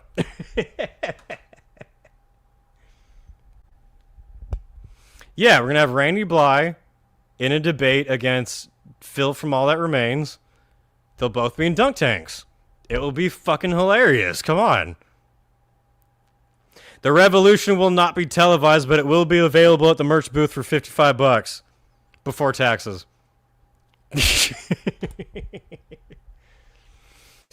Anyway, the last thing that was hilarious about this. I paid $1,500 to have a servant bring me food and I can't hit my vape pen. Fuck yourself. The money that is supposedly going to nonprofits that totally won't steal it. That group is called Vote Riders. Vote Riders is the country's leading nonpartisan organization focused on the critical issue of voter ID. I feel like nonpartisan and voter ID don't go together. Our mission is to eliminate ID barriers at the ballot box so every eligible voter can cast a ballot that counts. We inform communities about ID laws, equip partner organizations to expand voting access, advocate for pro-voter policies. No, I'm anti-voter. I don't think anyone should be allowed to vote. What the fuck? And provide free one-on-one help to individuals who secure an accepted form of ID to vote. So unless I'm reading that incorrectly, that sounds like your money for the VIP tent where you have servants bring you food is going to helping illegals be able to vote. Am I wrong? Do they do more than that? That's what it sounded like to me. Totally nonpartisan. If Trump sees this, he's going to liberate. Dude, if Trump was smart and really wanted to piss people off, and it would be kind of funny, he would set up an ICE raid at this event. Oh my God. That should be broadcast on HBO. That would be fun. I want to see, Kami Tom would be nowhere near that crowd. He'd be in his little safety booth, hiding from that. By the way, Tom Murillo is 100% welcome to come on this podcast and talk about this. I'll say the same things I'll say to Jack Osborne. I would talk to him about it. I'd try to call him out on everything. I'd love to hear an honest response, but... Yeah. So, your $1,500 to get jerked off by Bernie Sanders while he talks about how billionaires are bad, and you have probably not white people bring you food you paid too much money for, while Dave Matthews and Tom Murillo tell you that. Breadlines are totally cool, guys. You can come to Power for the People Festival. What a time we live in, folks. And if you're going to clip this and get mad at me, I was just making fun of Goldilocks for pretending like he doesn't know who Bret Michaels is. Trump watched Rock of Love. Everyone gets it on the Wyatt's Metal channel. All these events are stupid and lame except for Milwaukee Metalfest, which is about to kick off here in a little more than... Actually, in like 45 minutes. In 45 minutes, the Milwaukee Metalfest pre-party starts. I am going to head out that way. I'm going to get less than normal, which means I'm gonna go find some joints. My bass player just sent me a picture of Rocket hiding under the couch because I'm going home. I miss Rocket.